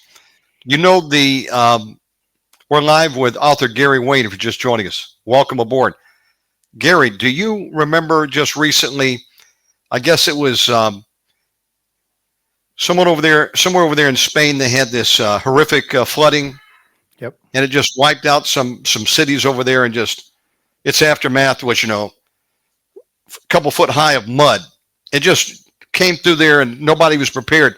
I remember seeing the footage, and interestingly enough, King Philip made an appearance, and he's walking through the people and assessing the damage, and he gave one guy a hug. And I remarked to myself, he certainly is tall. He's a tall individual. He is. Yeah, yes, sir. If you look at King Philip, he's well over 6 foot. I think he may be 6'5" or even higher. I'll tell you who's another tall one is the oldest of King Charles. What's his name? His oldest son, William. William. Look at him. He's a tall guy, and I think his great uncle, Edward or something, is tall. Is that an accident that these guys are tall? I mean, they're not any short guys like Omega Man. I'm only 5'5". Yeah. So through intermarriage, and they had to bring in outside bloodlines because of blood diseases like Habsburg jaw disease and hemophiliac disease, common diseases of the royals. Can't marry within 4 generations. And they continued to intermarry, right? So World War I was a family war. They're all cousins of all the different kings of Europe, right? And they have that war gene. They're perpetual war. That's what they're created to do. That's what they do, and to try and destroy humankind. And so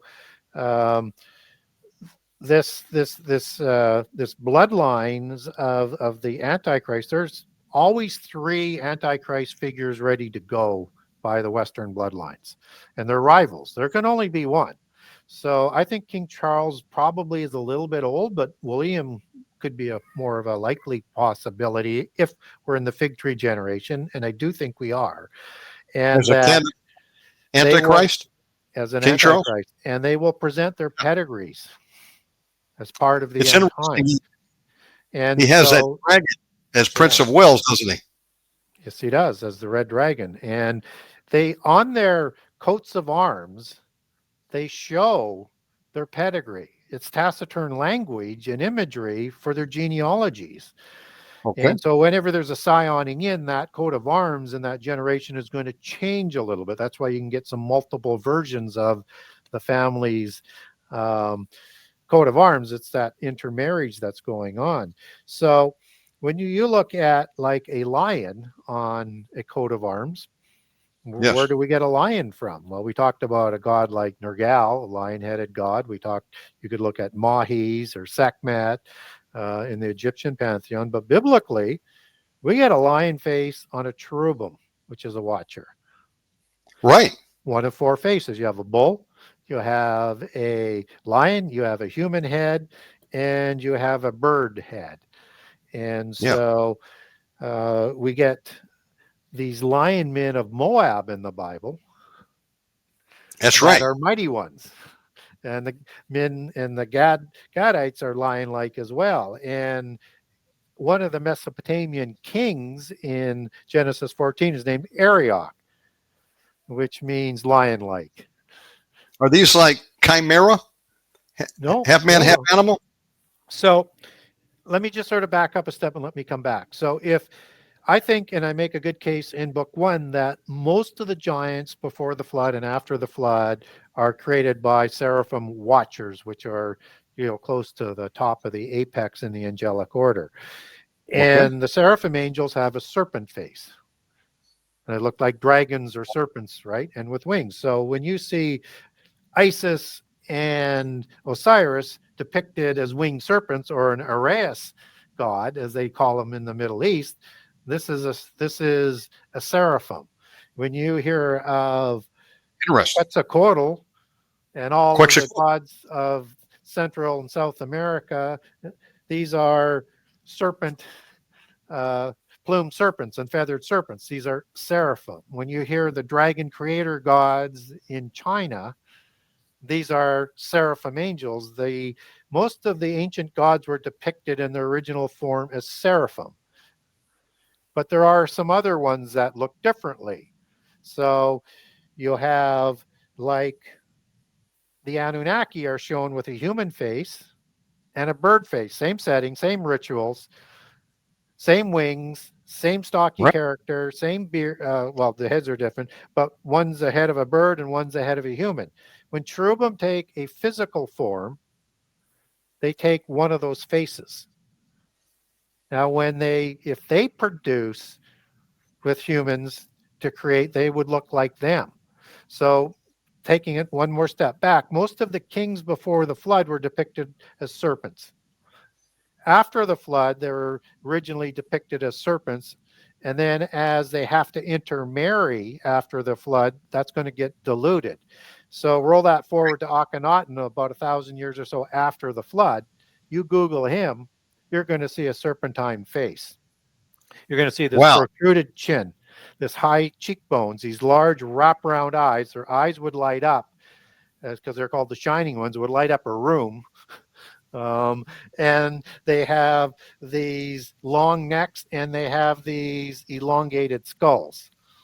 And he looks like a serpent. And Anak means long neck, just as Og means long neck as well in its meaning. How do you spell Anak?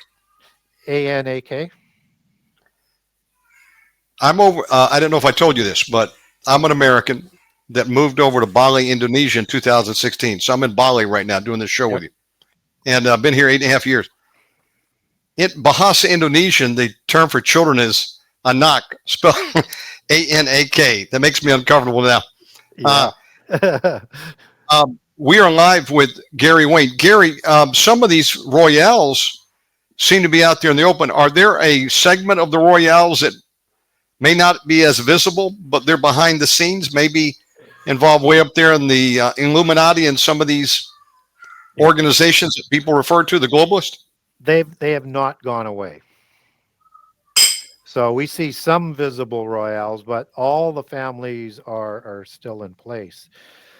And that if we look at the secret societies, and I show in book 2 the organizational structure of secret societies in a way that they describe it, and in their imagery and allegory. And imagine a cedar tree of Lebanon. If that sounds familiar, that's a Mount Hermon cedar. And Right. Imagine that as the description for the height of the Amorites, and a simile used in Amos 2 to describe the Amorites, as tall as the cedars of Lebanon, in Mount Hermon. And that the trunk of that cedar tree is where all the trunk organizations are located. So most people look at, Illuminati as maybe being the highest. They're not that high. So you start at the bottom of the trunk, you have Freemasonry, first level of adept.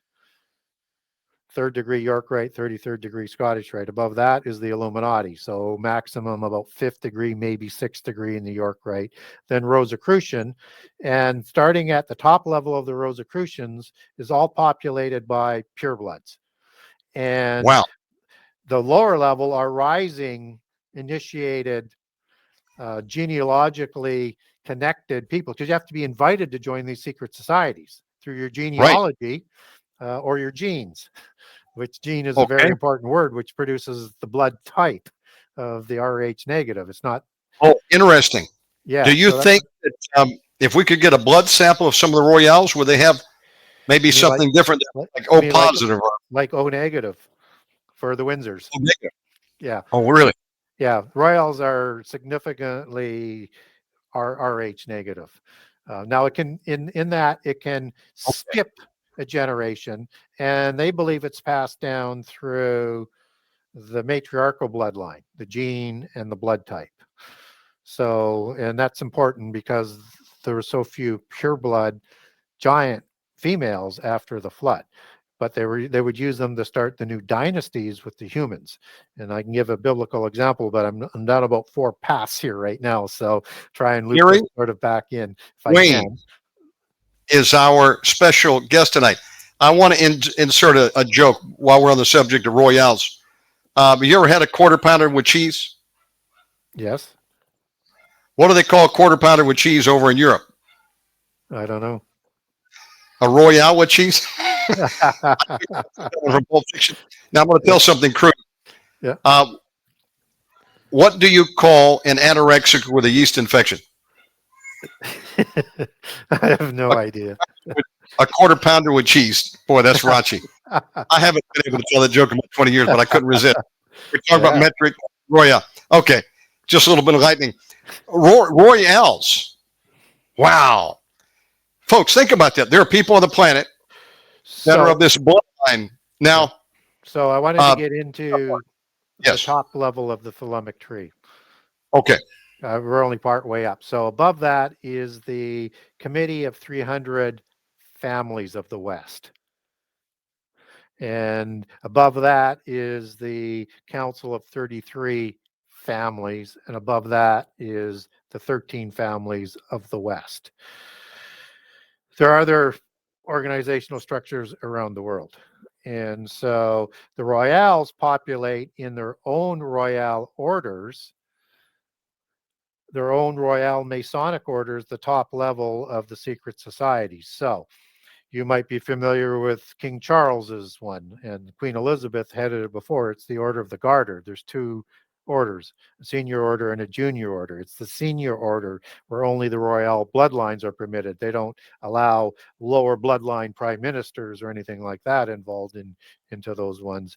And just as Queen Elizabeth held a seat in another order, Prince Charles would have inherited that. And so King Philippe Bourbon is the chief, as their royal order. It has the Order of the Golden Fleece. The Golden Fleece in Greek mythology was the material spun by the gods to make their clothes so that those physical bodies wouldn't decay. They're oiketerians that they would use for a physical form. And Queen Elizabeth was a member of that. Prince Charles would also take that seat. There is the bloodline of the Albigens that's also connected into the Norse bloodlines, and that is the Order of the Seraphim. You can't get any more obvious than that. So understand the Royals as controlling everything at the top. All of these trunk organizations have branches that intersect, as in the cedar tree, where it sort of goes up and then down is your hierarchy, and you have a major trunk organization that connects that into the trunk organization. So what I mean by that, Illuminati has Skull and Bones as one of its branch orders, and they're obviously on the Ivy League campuses for the pseudo blue bloods and the lower bloodlines of the North American ones that answer to the European bloodlines. And they would have a complete hierarchy underneath them as well that they would oversee. So imagine that as going all around the tree with multiple major organizations that intersect, and then all these hierarchies that develop underneath that, and then branches off the branches. And that's how they line it up. And that imagery has the roots that goes down to their heaven, which is in Hades and Sheol, where the gods rule from. That where they would like to get to when they die, and that they receive their power and authority from that council of the gods that's in another dimension in the earth, that rules this earth. Psalms 82, the council of the gods that rules over the 70 nations that are talked about in Deuteronomy 32. And they will run this world until the end time. And they, royals, are the visible ones of the invisible ones, and are part of the hierarchy of the. And so the royals on the earth would be at the peak of the visible ones, answering to the spiritual ones as their gods, and the demigods that don't have bodies anymore, and all the other types of creatures like the elementals that the gods created. What is an elemental? Well, in the occult, elementals form 4 groups. And elementals would be the little people. As you see in polytheist history, you have good-looking ones, you have mischievous ones like leprechauns, and you have ugly ones like trolls and gnomes. And there's many in each of those groups, and it's the same structure all around the world, on all continents and all cultures, and the same 3 groupings of the little ones. And these have specific functions that they do. One of them is, in the ugly ones, are the gnomes, and they were in charge of a specific agenda. And I'll give one other example to make it perfectly clear. In the ugly ones, you also have the dwarves, who made the weapons for the demigods. Just as in the Lord of the Rings, they're in the earth, which they would live in the earth as well, and they made all the weapons in these great mountains for the various factions in the Lord of the Rings. And the noble Celts represented in there are the Tuatha De Danann. These are white elves, and white elves aren't little ones. They're giants, and they're depicted with similar hair colors that I describe in both books. And they're, obviously part of the Lord of the Rings. And so they made the weapons for these noble elves in the Lord of the Rings as one sort of understanding in terms that people would take back to our lives of how we can make those sort of connections. The gnomes were in charge of technology, genealogies, and knowledge. And they had what we would understand today as flying machines, UAPs. And they would kidnap people and do sexual experimentations on them throughout history. And I give two examples of 100 years ago and 400 years ago of a fairy abduction. And they're also looking to replenish their genes. They have a reproduction issue, which again, akin to the giants, and they need to have human DNA to continue to survive. And they are described as the gray gnomes, and they're described identically to what we would know as the grays in the alien mythos. And these are part of the elemental groups. The fourth group is salamanders. These are reptilians. They're larger than humans, but not giants. Cool. And then you have the giants and the royales above that. And now the demons, the disembodied spirits of the giants, they go into the invisible hierarchy at the bottom, that as Satan is ruler of, leader of the angels and the demons. So he's at the top of the whole hierarchy. And so elementals are part of the visible ruling body of this earth, ruling for the invisible ones, according to the celestial mafia godfathers. And what's interesting, we get that biblically as well, that we get the Greek word stoichion, which is translated as elemental, which can be used in two ways: one for the smallest parts of the physical universe, but also those, like say in the book of Galatians and elsewhere, where they keep us enslaved in this physical world. Yes. And then the other term that is translated in is rudiments. That's talking about the same enslavement. They're part of the physical hierarchy. And we have to sort of understand that the royales are at the top of the physical, visible hierarchy. And as the descendants of the giants, they inherit that through the right of inheritance. Amazing. We're live with author Gary Wayne, if just joining us. I believe what you're saying. I've been involved in the deliverance ministry since about 2010. And I've had many opportunities to pray for people, primarily believers in Christ. And then I pray for some Hindus and Muslims, and we have come face to face with the demons. Now, I was raised in the church, and there was almost nothing mentioned about demons other than that was something that you would encounter over in Haiti somewhere in Africa, in voodoo. But little did I know that there were many people, even in the church growing up, that had demonic spirits. Not to say they were owned by him, but they were not totally sold out to the Lord Jesus Christ, and there was areas that they had given the enemy legal right to come in and occupy. And fast forward, I began to listen to some tapes, Gary, from the late Pastor Win Worley. He was a Baptist minister from Highland, Indiana, Chicago area. He grew up in the church, started pastoring real young. And he wrote a book called The Diary of an Exorcist, which details how a Baptist minister came face to face with the reality of the demonic and what Jesus said would fall them that believe in my name, they shall cast out devils. And he also got filled with the Holy Ghost. And that was two things that the Baptists, by and large, didn't talk much about: deliverance or receiving the Holy Spirit. And he got them both. He got deliverance and received the Holy Spirit. He was a contemporary of Derek Prince back in the 70s. And by about the mid-70s, he got really involved in deliverance and wrote about 12 books on the subject, called it Battling the Host of Hell series, and became real well known for holding deliverance conferences. And whoever would come out to the church after every service, they would have prayer, whatever you needed, healing, you want to receive Christ, gifts of the Holy Spirit, or deliverance. And I began to listen to some of these tapes, and I said, this sounds like some of the preaching my grandparents did growing up. Full gospel preaching.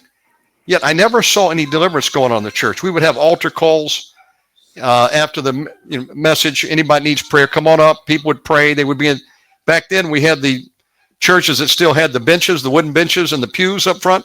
You could come up and kneel down. There was like the altar. And people would pray, but I never saw deliverance going on. And I'm listening to these audios of Win Worley preaching. He begins to do a lot of teaching on deliverance ministry. And I became aware that that was the missing part of my own upbringing in the church. I'll be 55 this week, but my earliest recollection being in the church, age 2. Literally, I could have one memory. I was playing in my granddad's parsonage of a church they pastored in Warner Robins, Georgia.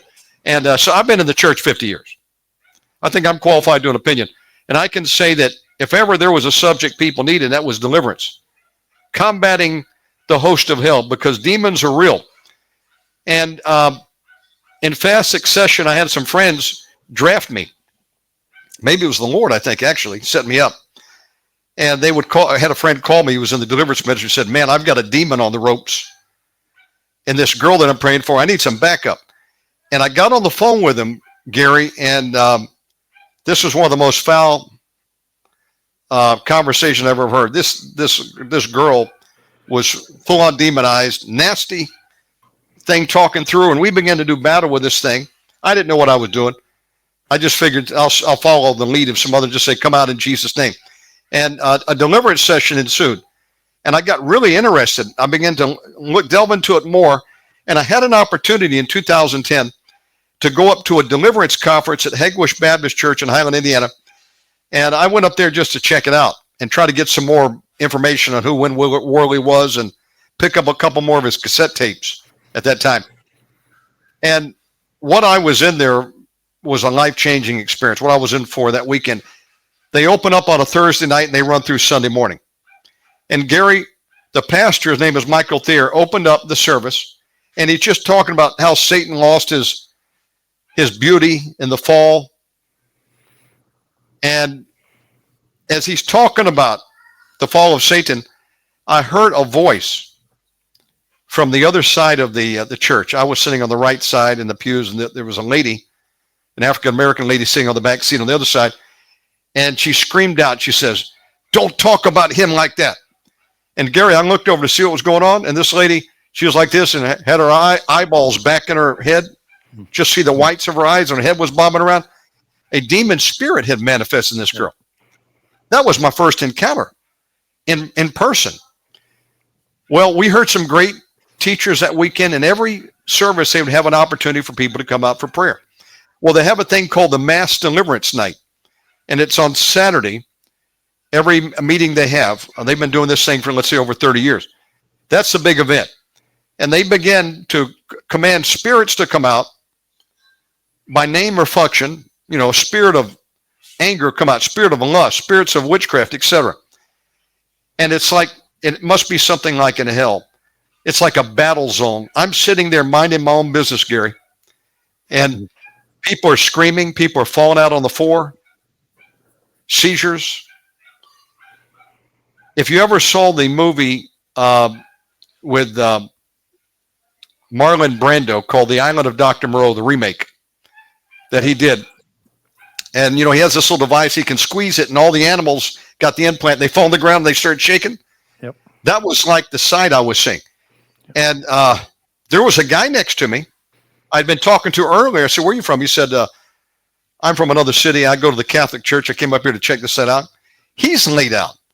And I'm thinking, dear God, I hope they don't call something out of me. And I'm the next one. Well, I'm just trying to get through this thing, get the heck out of there. All of a sudden, one guy who's part of a prayer team up front points his finger and points at me. "Hey, you." And I'm like, "Who, me?" "You, come here. I need your help." They drafted me. And next thing you know, I'm up there. "What can I do?" I said, "Yes." And they had me hold this guy's leg down. There were 4 guys holding this man down who had superhuman strength. Fast forward, I got a little bit bored. The guy settled down. There's two guys up front praying for him, and me and another guy holding this guy's leg down. So this guy didn't just jump up and run out. I got bored.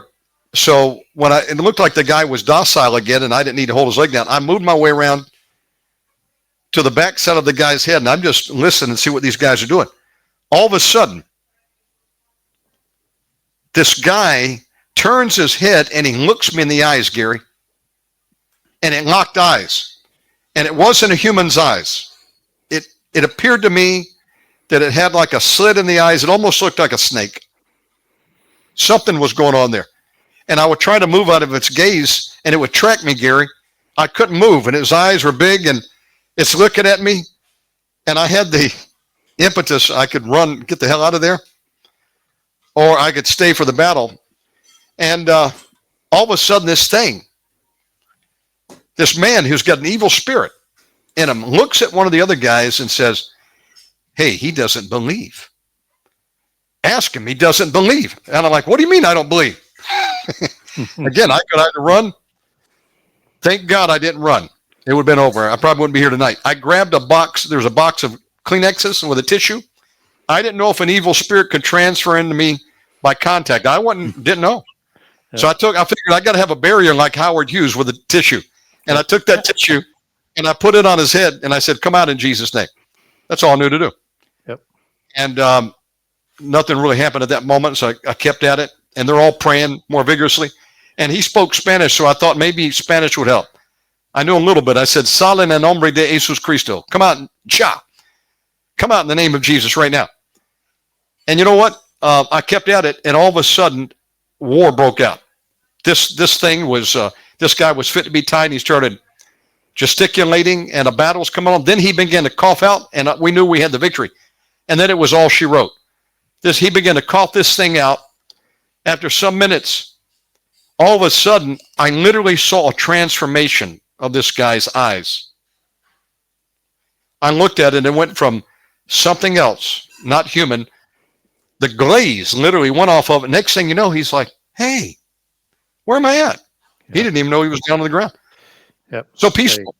So I saw my first deliverance, and an evil spirit was cast out. This guy was so changed. Later on, he was so happy. He was free of whatever it was. He came over and offered me a cup of coffee. He was so gracious that I prayed, and I was freaked out, I'll be honest with you. I mean, I was shocked down to my core. I knew demons were real. I'd heard about them. I never come face to face with what I saw that weekend. And I was shocked. What was this demon saying to me? Well, one of the other guys comforted me. He said, he looked at me like there's something wrong. He said, man, did you hear what that demon said? I said, yeah. What did it mean? He said, well, do you know what it said to me? I said, it spoke to you too? He said, yeah. He said, the demon looked at him and said, there's something in you bigger than in me. You want to know what it is? And he was, well, that started the road to deliverance. Yeah. Fast forward, I knew nothing about it, and I'm still learning, but I've had many opportunities to pray for people, and I can tell you we've encountered some demons. We've heard them speak. They've come out. When I came to Bali, I was warned, but literally I'm on an island called the Island of the Gods. That's the name. There are more temples, altars, and shrines to other gods, to demons, than any. It's like little India, other than India. Literally every block has an altar. All my Hindu neighbors have altars to their gods. And I was trying to find the picture. I'm going to find it later. This lady was doing a sacrifice right down the road to her god and took a picture, and there's something on the film. And it's interesting. It looks like the slee stack out of Land of the Lost. I'm going to find the photo. I've lost it for the moment. It reptilian face. Now, it was caught on camera, and she put it on Instagram and said, I was honored by my God. He was happy with my sacrifice. I've seen things here which I know are not human. They're demons. I had a lady come over to my house, needed some prayer. The next thing you know, she fell on the ground. And you've heard the term where people slither like snakes. She was moving like a snake with her body. Yep. Went underneath the kitchen table. I had to literally grab her by the leg and pull her out. And my wife left the room and left me there. And I said, dear God, I don't have any backup. Next thing you know, she gets up and does a split and goes into a Tai Chi move. like a kung fu master. Right. And I'm a little bit nervous. I just held my ground. Thank God I didn't run. And I began to fight this thing, and it came out in Jesus' name. Some of it did. Turns out her father was deep in the martial arts, and she had picked up something from her inheritance, and there was a spirit manifesting. Demons are real. And some of them seem to have more intelligence than others. We've actually talked to some, interrogated them, being very careful what we ask, who are you? What's your name? Who else is in there? Do you have a legal right to be in there? And, the Holy Spirit can force these things to give up information. They don't always lie. That may be in their nature, but, Jesus interrogated the Gadarene demoniac. Clearly, he knew what the name of it was, but he said, what's your name? And said, we are legion, for we are many. And I can tell you, having been in this now for 10 years, actually 14 years, demons are real. They are killers. And if they're real, these other things got to be real too.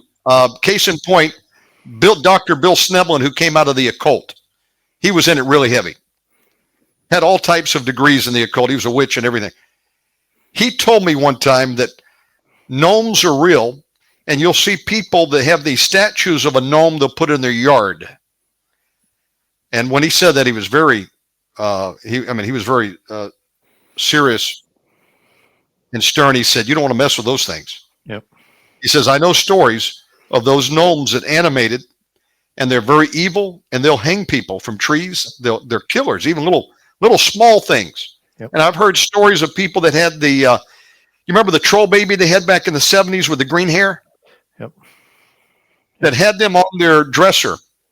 I think I had one at one time, or my brother did. They're real popular. They're making a resurgence. Those things animated on somebody's dresser in the night. People are not imagining things. They're being visited. In fact, we've come across this one called succubus demon, which attacks people at night, paralyzes them.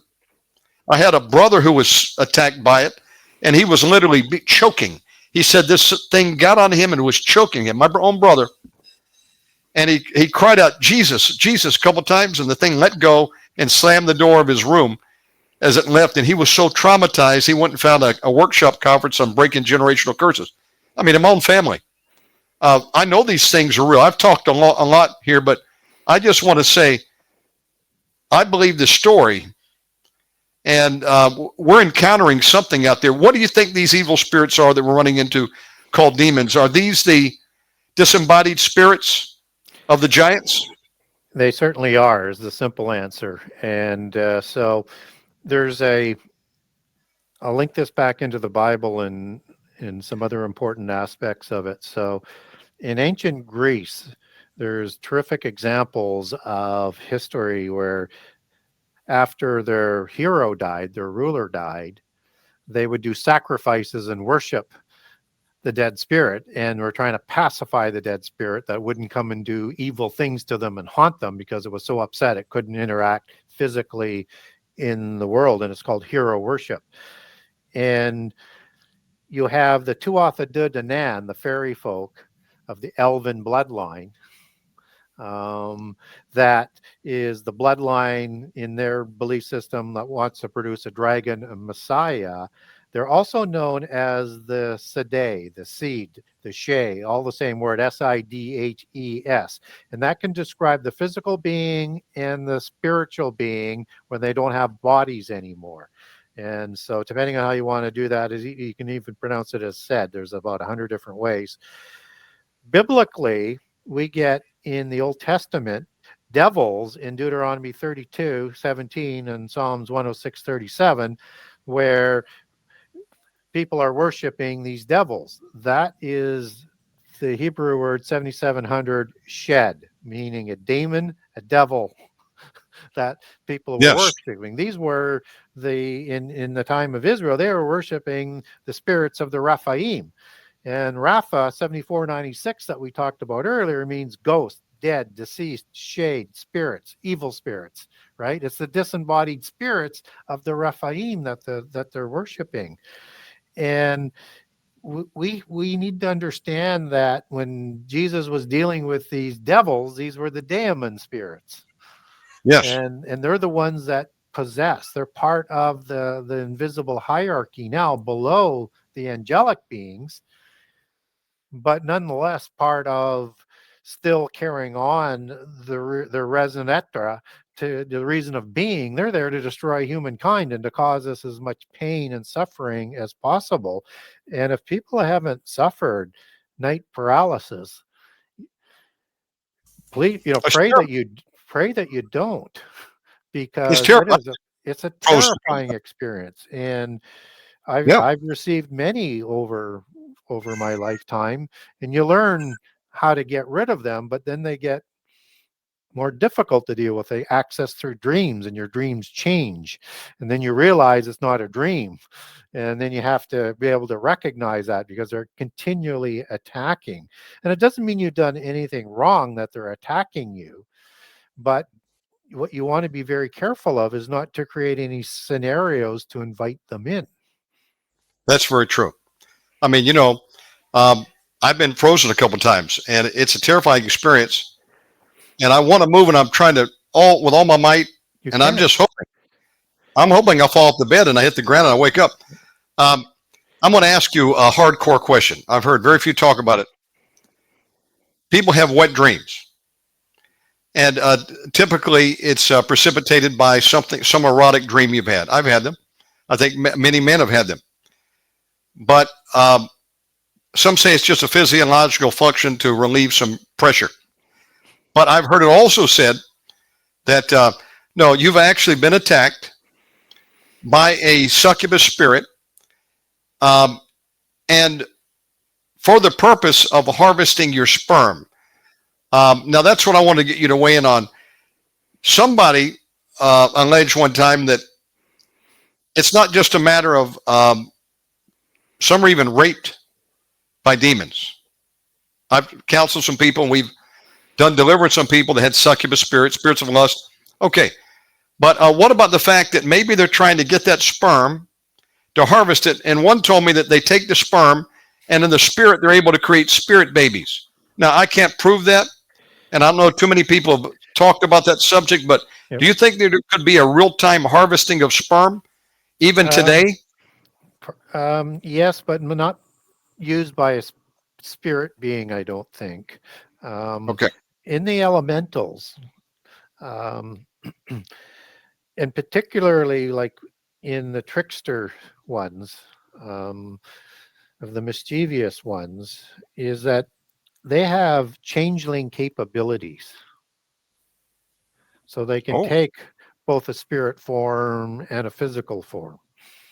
Yes. So it's likely the physical form it's being harvested for versus the spiritual form, but they can make themselves invisible and become like a spirit-like being. So there's a few, not all the elementals I'm told that can do it, but there's a number that have that capability. So if it's that, I would likely make that connection versus an otherwise demon spirit. Well, could there be some impregnation going on in real time where people have these erotic dreams? Sure, because they have the power to take away your memories, and they could be there for a long period of time and you wouldn't even know. They can put you in that sort of state. Now, I know some hardcore cases that were related to me by some friends who've been in ministry a long time, and they've talked about people who had a dead spouse, and one day they're in their bedroom by themselves, and that spouse appeared and talked to them and said, I'm going to come back and visit you every night, the same night. And they begin to have sexual relations with them. Yep. I've heard those kind of accounts by people that seem to be very credible. And we even had a really weird tale of a man that was having sex with what he said was a beautiful woman. And he was a Christian. And he told some people, they said, what are you doing? That's not of God. That's something else going on there. And he didn't want to stop. So my friends prayed that God would take the veil off his eyes. He would see what was going on. And that thing came to visit him, masquerading as some beautiful woman.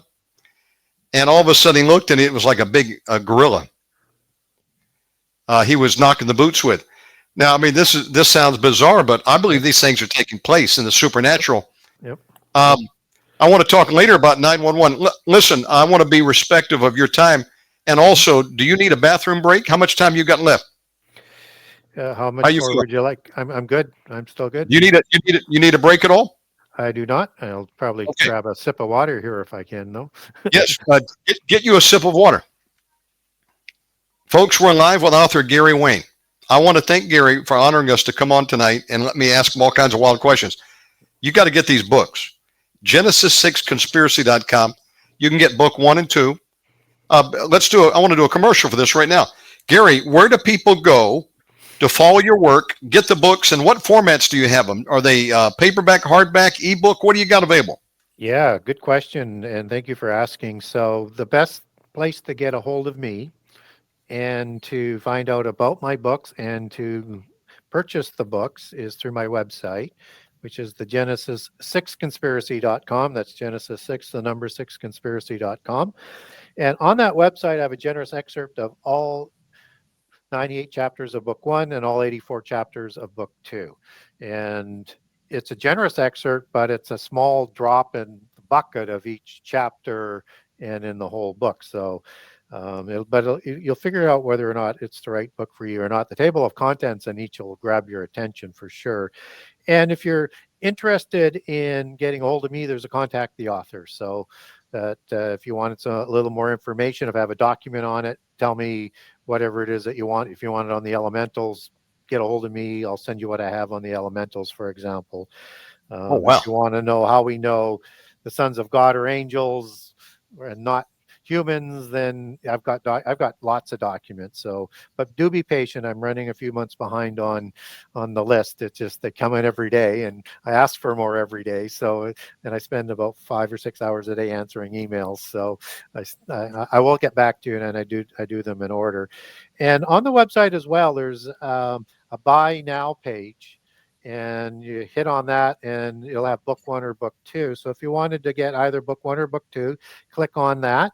And I have 3 pages set up for the print copy. I live in Canada, so I have a Canadian page and I ship out of Canada. There's also a US page. And if you live anywhere else in the world, there's an international page. So I'll ship books all around the world. There is a connection to Amazon.ca, BarnesandNoble.com, and Amazon.com from the website to get over to buy from them if you prefer to buy from them. If you buy from me, you get a signed copy, and I'll sign it any way that you want. There's Wow. also for the e-version, on each of the buy pages, there's an icon to click over to Amazon to get the Kindle version of book 1 or book 2. I will have icons up by the end of the year. I sent all of the specs off to the guy who does my website to do some updates. That Audible version for book 1 came out at the beginning of September and is doing quite well. So that's available through Amazon Audible. So if you click on Amazon, you'll have one for the print copy, one for the digital, one for the Audible. And it's also distributed through iTunes as well. So if you wanted to get it through iTunes, it's distributed there. And book 2 was just authorized last week, and it should be available for sale today, tomorrow, the next day. I haven't got notification yet, but it should be up on Amazon and iTunes this week and in time for the Christmas rush. So, and we had a little bit of delay in getting book 2 out. My narrator, and I used the same one because of the types of history, words, names, and things that people have never seen before. I needed somebody familiar with it to read it. So Mel Jackson is the narrator, and he, after doing book 1 and just before the start of book 2, he redlined 3 times at a body experience, and we had to wait for him to get healthy, and he got that done. I did as much approval as I can in the short period of time. And anyways, that should be up for sale this week. So you can get Audible, digital, print through my website just by clicking over. Because if you click over to Genesis 6 Conspiracy to the Amazon print copy, it's got connections to the Kindle and to the Audible, for example. And book 2 has the same. So, Gary, do you also have PayPal, Cash App, Zelle available if people want to support your ministry and help further the research you're doing? I have PayPal and then a whole assortment of credit cards that you can use. Worst case than that, if you want to do it in a different way, you get a hold of me, Okay. and we'll find a way to get the deal done, whether it's cash, check, other formats. Yeah. So Genesis6conspiracy.com is where they go. yes, number I'm doing 6. a weekly e-blast, and I'm going to start carrying your book in there because this is that important of a book. And I'm going to put a link in my email so they can come to your website. Folks, now you know what you need to get for Christmas for some people. We're live with Gary Wayne. Gary, there's a question from the chat room from William tuning in. He said, did the giants build the Great Pyramid in Egypt, the statues of Easter Island and Stonehenge? What are your thoughts on that? Yeah, really good question. So the first question you try and answer, is it post-diluvian work or is it antediluvian work, to sort of help guide you? Pyramids tend to be antediluvian versus the secular story of being built by Khufu or Khafre. They're from about 23 to 2400 BC. You've got images on the Stela of Narma or Menes, they're the same king, where you have the distinct 52-degree slope of the Great Pyramid in the background, and that's dated to about 3000 BC. So this is definitely before the flood, whether or not you're talking about secular chronology or biblical chronology. So in the Gnostic tradition, the knowledge to build the pyramids and the Great Pyramid came from Enoch, son of Cain, who developed the 7 sacred sciences, split that knowledge that Cain had learned from Adam into the 7 sciences. And then that merged with the knowledge that the fallen angels provided, or the gods in polytheism. And it's this knowledge of Enoch that was used to build the pyramid. So generally speaking, they didn't need the physical capability of the giants to build the pyramids. They had angelic technology, and the common thought is that that technology represented not like cranes that we would do, but the general sort of thought is they had an anti-gravity technology that they could move these things and set them in place. Now that could have been provided and done for by the gods, because the gods were walking amongst them at that time as well. But typically, I would say giants would have been ruling at that time, so they would have been involved because they were the kings and the top level of the 4-class system. So yeah, they would have been involved, had them instructed to be built, but they would have used the technology and the knowledge from the gods and Enochian mysticism. So the it's not clear to me on Easter Island whether or not those are post-diluvian or antediluvian.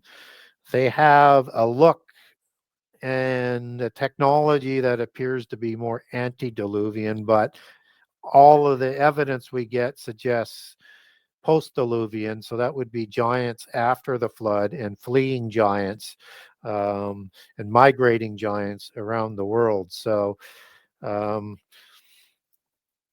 and it's part of a connection back into the Polynesian islands of monuments and things, but it's distinct. So it's like people being run out of the Polynesian islands. So I'm thinking more post-diluvian giants, just like I look at the red-haired giants that are discovered in North America more as post-diluvian giants in terms of what we know about it. Now, some of those megaliths and things, they go back before the flood that are also centered around them, but we don't really get the giant sort of skulls and that are associated with that. So the size fits more of the Rephaim but giants both before the flood, they had red hair, blonde hair, hazel eyes, blue eyes, and there are also dark-haired giants from a different watcher that we were sort of alluding to earlier in the show. And post-diluvian giants of this size tend to be more from, let's say, the Rephaim are red-haired. The Horim giants were red-haired versus the blonde-haired Anakim giants. Now, The eastern giants and a lot of the giants around Mount Hermon in the Syrian region, they tend to be more dark-haired giants and more from the dark-haired Indo-Aryan giants.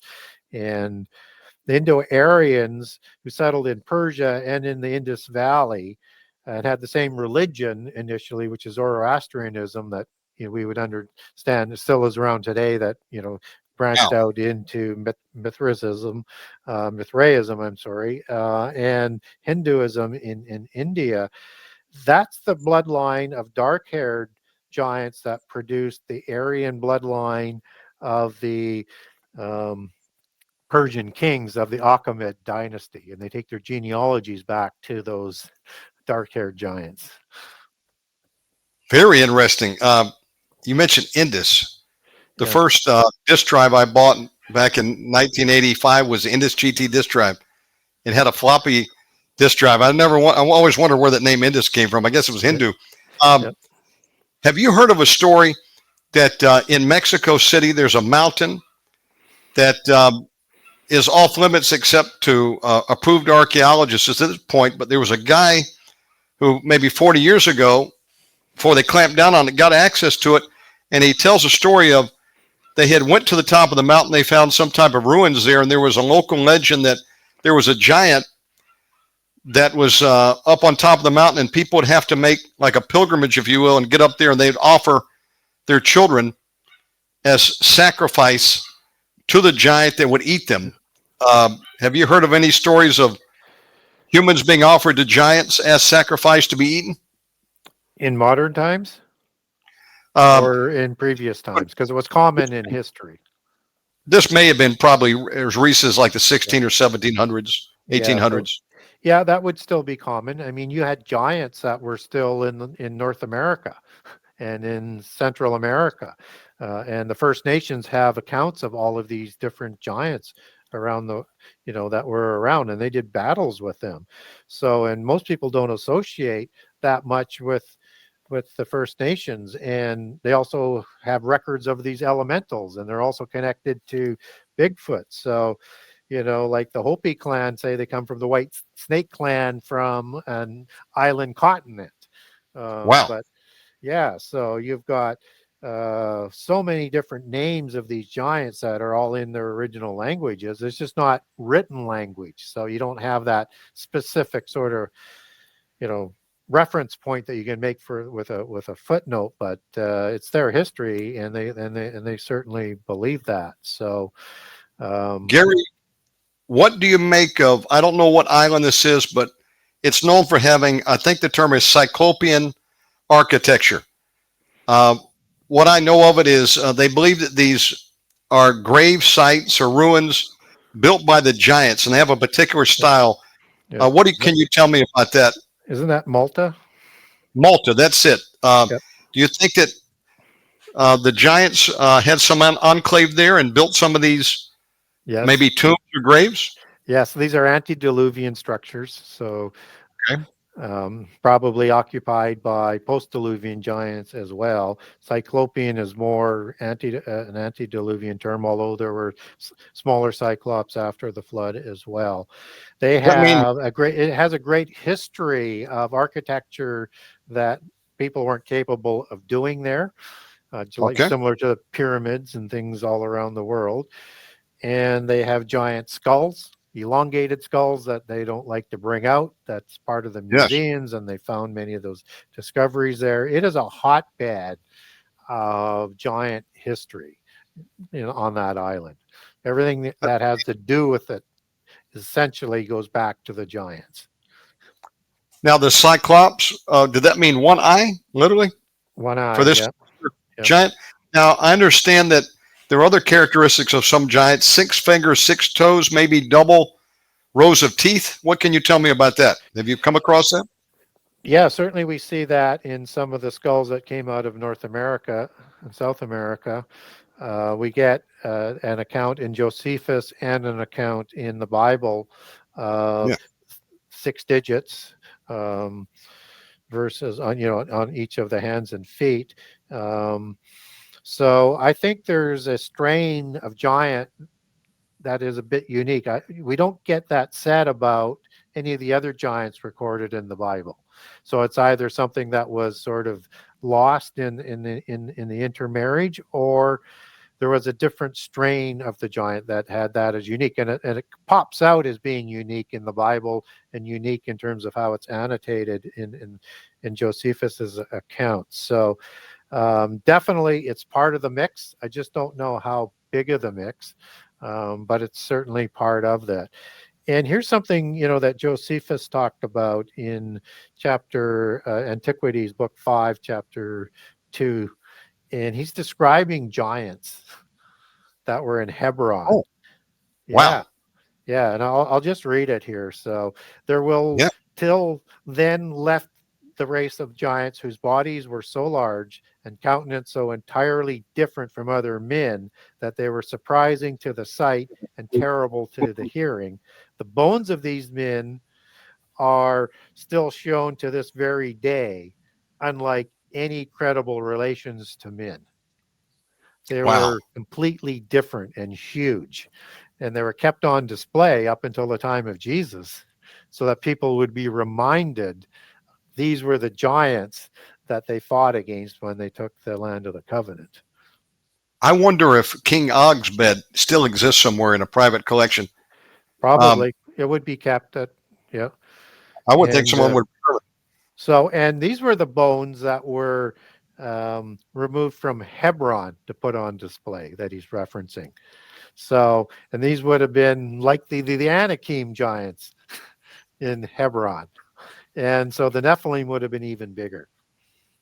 Well, that leads me to, I'm going to ask this question a little bit later about Gaza and the war in Israel right now. I'm for Israel all the way, but isn't it interesting that they're battling over there? And isn't this region where Goliath came from?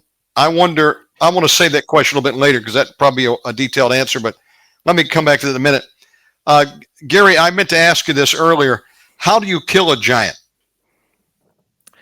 Very difficult to. And the common way is to take the head, to behead them. And so it goes back to the meaning of Rephaim. And you would think the Nephilim would have something similar to that because they were immortal bodies originally and immortal spirit as well until God took the immortal body aspect away. So they had this Fisher King capability to heal, right? And Really? it's thought that if you chopped off their hand, it would grow back. Okay. And it was that powerful. So it was either something in the genes that had the capability of doing that, or they had a technology through a sarcophagus or something like that. And this healing quality is described in the Ugaritic text. So when you see Rapha being translated out of RPM, the original Semitic, with the H being in addition to the Semitic and the Hebrew language with the evolution. So Nephilim, for example, in the singular would be NPL, no H in there either.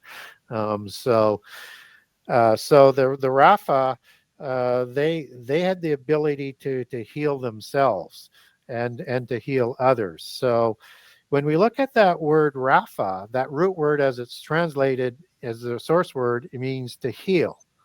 And so the seculars don't want to translate that as giant or a spirit, right? Which are the two derivative words coming out of it. But the giants had healing capability as they're described in there. And these are clearly the giants that are being described in the Ugaritic text and the offsprings of Baal and Anat and humans. So you have this ability to heal yourself. And so biblically, we get accounts of this, and I put several accounts in book 2 of heads being taken. And Okay. the best account is, I think the best account is with the Goliath story. Indisputable giant, described as a giant, and the greatest warrior since the flood. And he is 11 feet tall and he's stout. And so Yeah. David goes down there with 5 smooth stones. Not because he thinks he's going to miss. 2 other possibilities come to mind. One is Goliath has 4 other giant brothers from one father, which was a giant. Right. And this is the Philistine Pentapolis. So there's 5 kings there. Goliath is the king of Gath, city of the Anakim giants Yes. of the Confederacy, because they're folded in when the Philistines expropriated Gaza uh, just before the Exodus, probably 100 years before the Exodus. And so when we look at the details here, if God was with David that day, and he was, he would ensure one stone would take down the giant. And I think David grabbed 4 for having to do battle with possibly 4 other giants that day.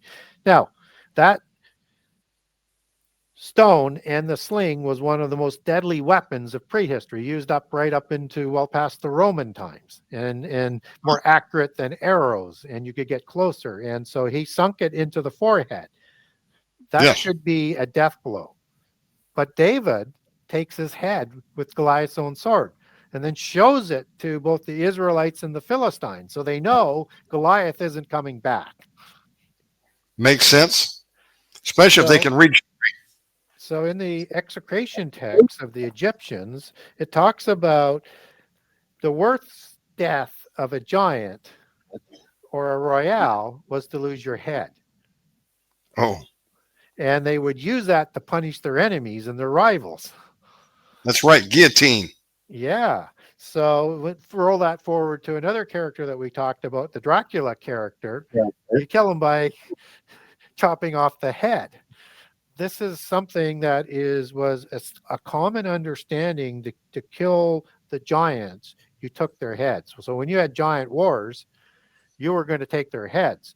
So in the time of the Exodus, when Israel is fighting these giants and hybrid giants, they had the help of God. And one of the things that they used were hornets. And one of the thoughts in the Bloodlines is they used to have a hive mind, which is like a bee imagery, and that they could telecommunicate, telepathy, and that they worked with one mind. And so this gave them a great advantage. So one of the things that God provided to discombobulate the giants was the hornet. The hornet is the natural enemy of the bee. And they would become totally discombobulated and be swinging wildly and killing each other. And it just allowed the Israelites to literally walk up in their panic and take their heads off. Oh, wow. That's amazing. I've heard about that, the Hornets of Heaven. Yeah. We're live with Gary Wayne. Well, Gary, I guess I made a good investment then. Let me tell you just a short story. It's kind of funny, but it's not. I'm serious. Back around 2010, a friend of mine was on the show, and his name was Steve Quill, and he was talking a little bit about the giants. And I heard the statement that you got to kill a giant by cutting its head off or shooting it with a silver bullet, I think somebody said. That's a werewolf. Okay, that's a werewolf. As God is my witness, I spent about $700, and I bought the best American-made Japanese sword you can buy, short of going to Japan and getting one, which is hard to get out of the country. I bought one. It was handmade. It's a katana, and it's about 4 foot tall. And I have that because I figured in the last days before the Lord comes back, if I survive and we see these things come back, I might have to defend myself. And if I can't shoot them with a gun, I'm going to jump at them like a ninja, and I'm going to take their head off. Yep. I have that in America in a storage. Sadly, it won't help me here if I run into one in Indonesia. But that's interesting. And why they took the ninja's head, because this was the warrior class.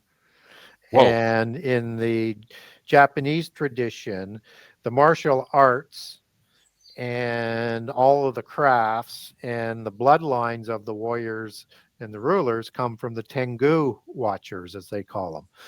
And the Tengu watchers in this case were bird-faced watchers. And if you Google Tengu, you're going to see these bird-faced gods and warriors. And Japan was most predominantly with them. So when they're committing harikiri, and in the old times, they took their head as well because they're supposed to be dead. They can't come back, right? Well, that's right. Yeah. As they're doing seppuku, they chop the head off the same blow. Give you another interesting story comes out of the Bible. This is as an association with giants and the meaning. is that in the time of Jesus and John the Baptist gets captured, and after baptizing Jesus, he's put in prison, and then Herod has his head taken off, and for his daughter, that's what she had asked for. So about a week later, he hears of Jesus in the Galilee doing the things that John the Baptist was doing. He doesn't Right. think it's Jesus of Galilee. He doesn't even know who Jesus is at this point. He thinks it's John the Baptist, and he is freaking out because he killed him. He took his head. He made Right. sure he couldn't come back. And that's why once you understand the taking of the head connection, and this is from the Herodian Edomite bloodline of the Horim and Amalekim giants. Doesn't the Bible also talk about in the last days of revolution, a multitude will be martyred? Yes, they'll be beheaded. The rivals and rival Antichrist of rivals of the Antichrist, he's going to make sure everybody who isn't taking his mark is going to be beheaded. And that's going to include his rivals who didn't want him to have power. And he wants to make sure whoever is disloyal isn't going to survive death and come back and cause them grief physically. They want them as disembodied spirits. So, Gary, the more and more I hear, it's becoming more evident to me that we're really going into battle with the giants and their offspring. And their offspring. So if you look at the beast empires, Egypt, Yes. Syria, Babylon, Persia, Medes, Greece, Rome, and the coming Roman Empire. In Daniel 2, we start with Babylon, and we get the head of gold, as in the purity of gold, and then the silver, and then the bronze, and then the iron of the Roman. You get a degradation of this giant statue down through the empires. That's a dilution of the bloodlines. And then the seventh empire, in the King James Version in Daniel 2:43, you're going to have the seventh empire that's a mixture of iron and clay that doesn't mix. And the descendants of these giants are going to mix their seed with humankind in Daniel 2:43. There's two different races being talked about there. So we have descendants and or giants coming back, or both, that are going to be part of this whole affair for the end time. And the beast empires are all dynastic giant empires. I want to talk to you about 9/11 just in a moment, where the reemergence of these things up here comes on the scene. I've got a bonus question to ask you in a minute. Do you have a Bible handy? I could get one pretty quick with a quick reach back. Yes, sir. Yeah. I'm going to have you grab your Bible. I got a verse I want you to give me your interpretation on. Which translation would you like? King James, if you got it. Yep. That's my favorite go-to Bible.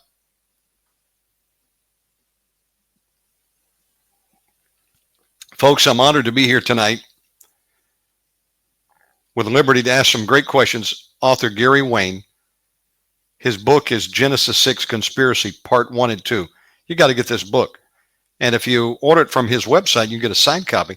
Boy, that'd make a great Christmas gift. I know what I'm going to be ordering. Thank you, Gary. Yeah, I have 6 or 7 different translations. So thank you, Gary. I want to ask you in a few moments to give me your thoughts on Job chapter 30. I'll let you turn there. In looking at your book, there's also reference to a group which is on the scene today called the Jesuits. How do the Jesuits fit into the narrative here?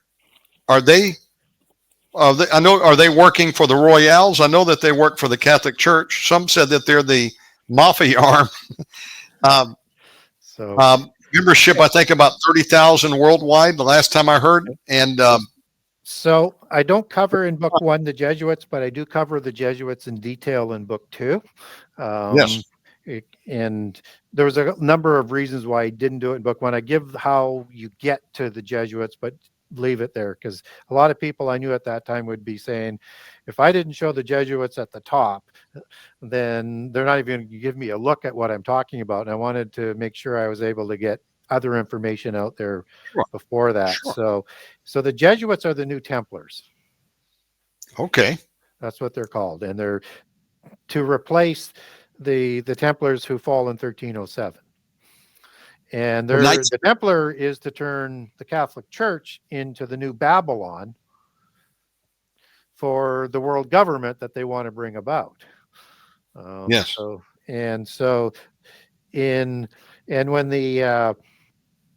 When the Templars fall in Spain, there is an organization called the Montesa Order that is created to take all of the assets for the king of the Templars that are in Spain, so the church doesn't get it.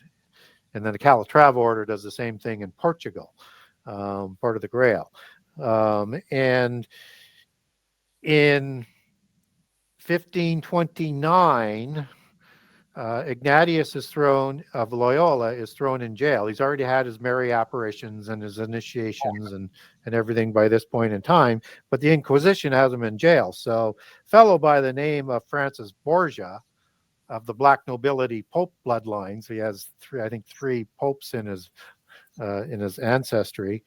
Yes. He is a Royal Basque in the king's court, and he is the Grand Master of the Montesa Order there that inherited the Templar rights, assets.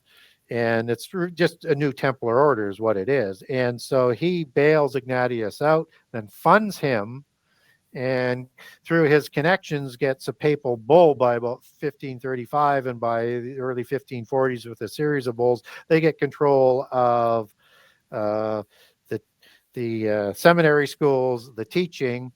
And then Francis Borgia in 1565 becomes the third Grand Master of the Jesuits, and working with and at the blessings of the King of Spain of the time, and they're going to work together. And the king is going to do wars against Italy and the Vatican, and they bankrupt the Vatican and get contemporary control of Rome and Italy for a while. And at that point in time, Ignatius of Loyola takes over as the Jesuits in his order get control of the Vatican banking. Oh, yeah. Yeah, and this is how powerful the organization is. So if you remember, I didn't put him in the trunk order of the Thelemic tree. So there's two groups of black nobility in Italy.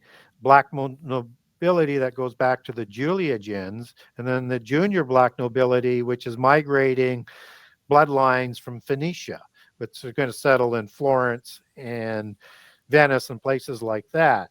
And so by the early 1800s, the Royals are going to move against the Jesuits because they're causing all sorts of grief and poisoning of Royals and not working towards the same agenda. So they force the popes to disband the Jesuit order. And then after the intrigue continues and many popes are held in prisoners in France, the last one in France recreates the Jesuit order because they need protection from the Royals again. And so they're going to be fully reinstated and at the full power that they had by about the 1880s. But this is now being sponsored by the junior black nobility. So the Medicis would come out of the junior black nobility and the banking arm, right? So, and they originally had banking before it was taken over by the Jesuits in 1572, I think it was. So it's all sort of interplaying, and they enter into the Thelemic tree depending on whether it's the junior or the senior order that has more control over them. You could put him into the Committee of 300, or you could put him into the Council of 33. If it's the old Juliagens, it would go to the Council of 33. But the Committee of 300 generally is involved on anything financial. So the Davos Group, the IMF, World Bank, Yes. Bilderbergers, all of those groups intersect into the Committee of 300. Now, you've got the Pope, but I heard there's a guy behind him called the Black Pope. At one time, it was a guy named Colvin Bach. Is that the real seat of power? The head of the Jesuits? Yeah, there's a white pope and a black pope. The head of the Jesuits is the black pope.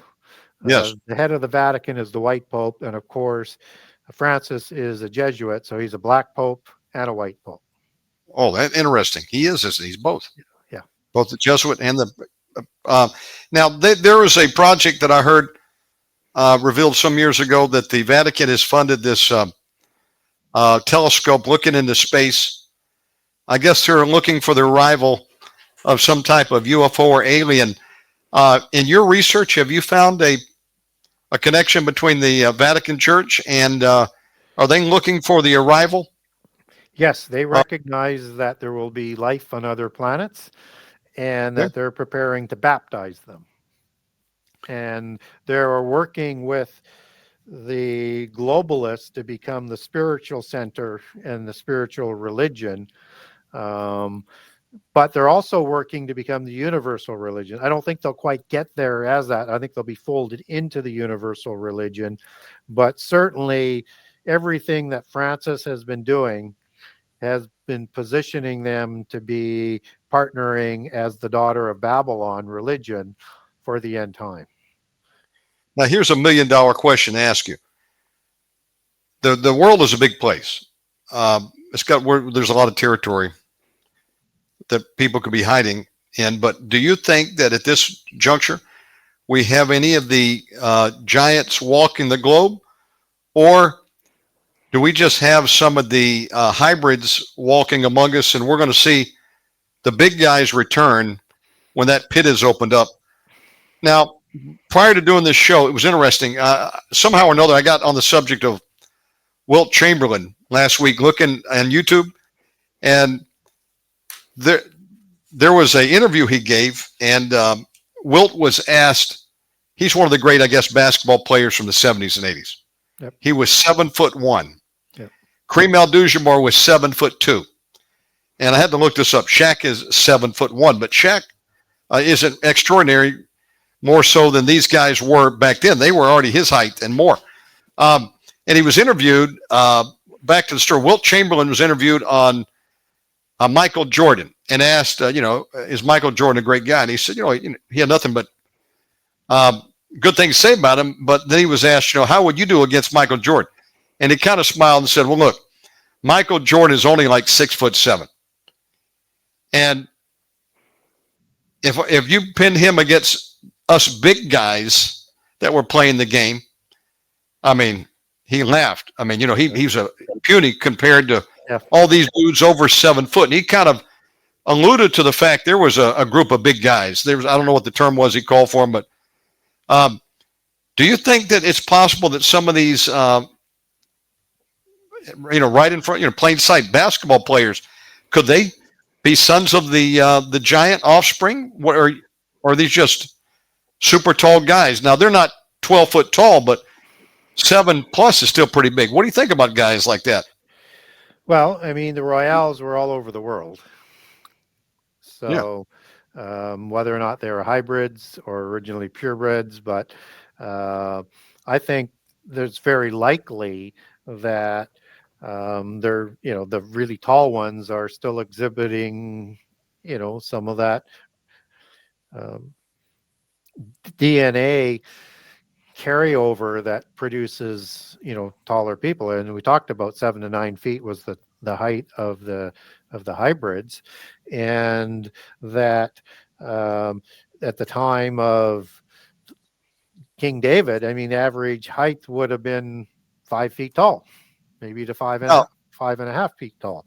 So yes, I think there's definitely a possible sort of connection there. Now, Africa, a lot like the First Nations, they don't have a written history, but all of their tribes have a history of giants.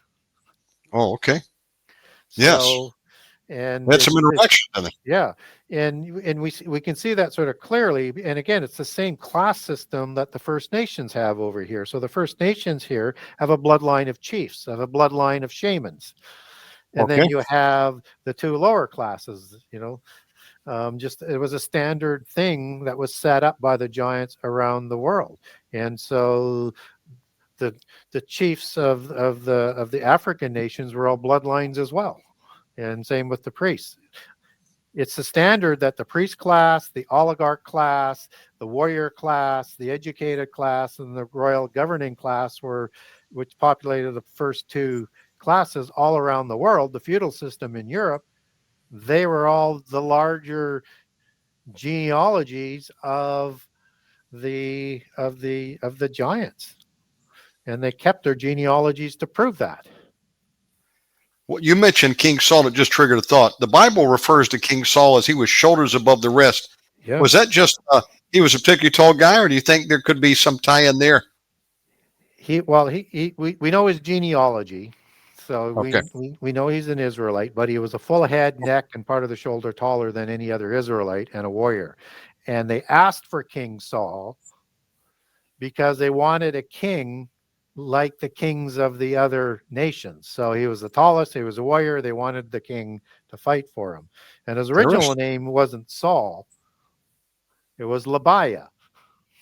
Really? Saul's kind of a title or a name. And Saul, interestingly enough, is a name that comes out of the Dukes of Seir, the Horim Dukes, with a King wow. Saul. Yeah. So he's named, in Hebrew, it means they asked for, but you can't help but understand that that's the same name as a giant named in Genesis 36. And Genesis 36 is such a fabulous set of records that is outside the table of nations. And you have to have Genesis 36 to answer the questions of what a lot of who these people are. And in Genesis 36, where Esau and his son Eliphaz are listed as being part of the Dukes of Edom, they're going to marry Horim females and create new dynasties. And Eliphaz marries Timnah, the daughter of Seir, the chief Horim in the Seir region, who Mount Seir is named after, which goes back to the Hebrew satyr, or satyr, as in a hairy goat god. All right. Yeah. So, and so Timnah is this pureblood female giant. So is Aholibama, that also marries Esau. They're going to create hybrids. And with Timnah and Eliphaz, they're going to create the Amalekite hybrid race, which is distinct from the Amalekim race in Genesis 14 in the War of Giants. That's like several generations and a couple hundred years after the fact. And so the Amalekites are actually going to move to the Petra area and live amongst the Amalekim giants.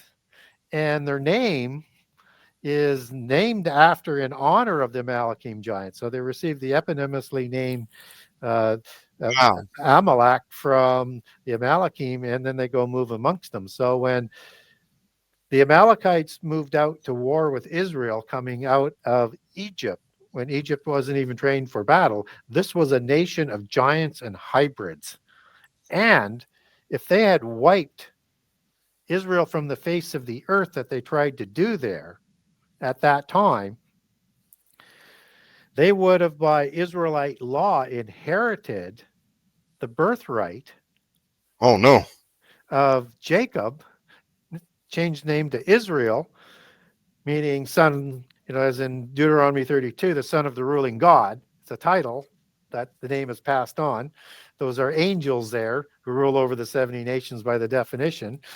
That's why in the Septuagint and the Aramaic, you have angels and sons of God translated there. They're all correct.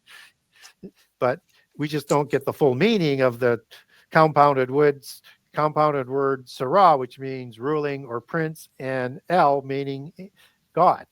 These are the sons of God, in other words, right? So that rule over the nations and in the council of the gods. But when we're talking about these with Esau, he loses his birthright and inheritance and blessings and Messianic promise. When Jacob steals those things, and if he, by law, if he wipes Israel from the face of the earth, that's going to go to Esau and his son Eliphaz, and they're going to, install a dragon Messiah through that bloodline and usurp all of that for an Antichrist type figure. We get another instance of that too, which is why it's important to understand who these tribes are. There's a tribe of two tribes that live in the land of the giants, the land of the Rephaim, Yes. in the Mount Hermon region, called the Geshurites and the Maacathites. Neither have a patriarch in the Table of Nations that show up after the flood. And the only other patriarchless ones that we have to make a connection to are the 9 patriarchless Canaanites, because the Rephaim patriarch aren't listed there. Another 2 set of reference are Rapha would be the patriarch for the Rephaim, and Arba is the patriarch according to the book of Joshua for the Anakim giants. They're not listed in the Table of Nations. So the inference is these mysterious people show up and they have no patriarch. And so the patriarch is going to be Maacah and a variation of Geshur. And I named these ones in book 2. And what's interesting, in the time of King David, in the Syrian wars that are Edomites that are living in that Syria region, that the king of Geshur is going to make peace with Israel so he doesn't suffer the same losses. And this is outside the land that Israel took.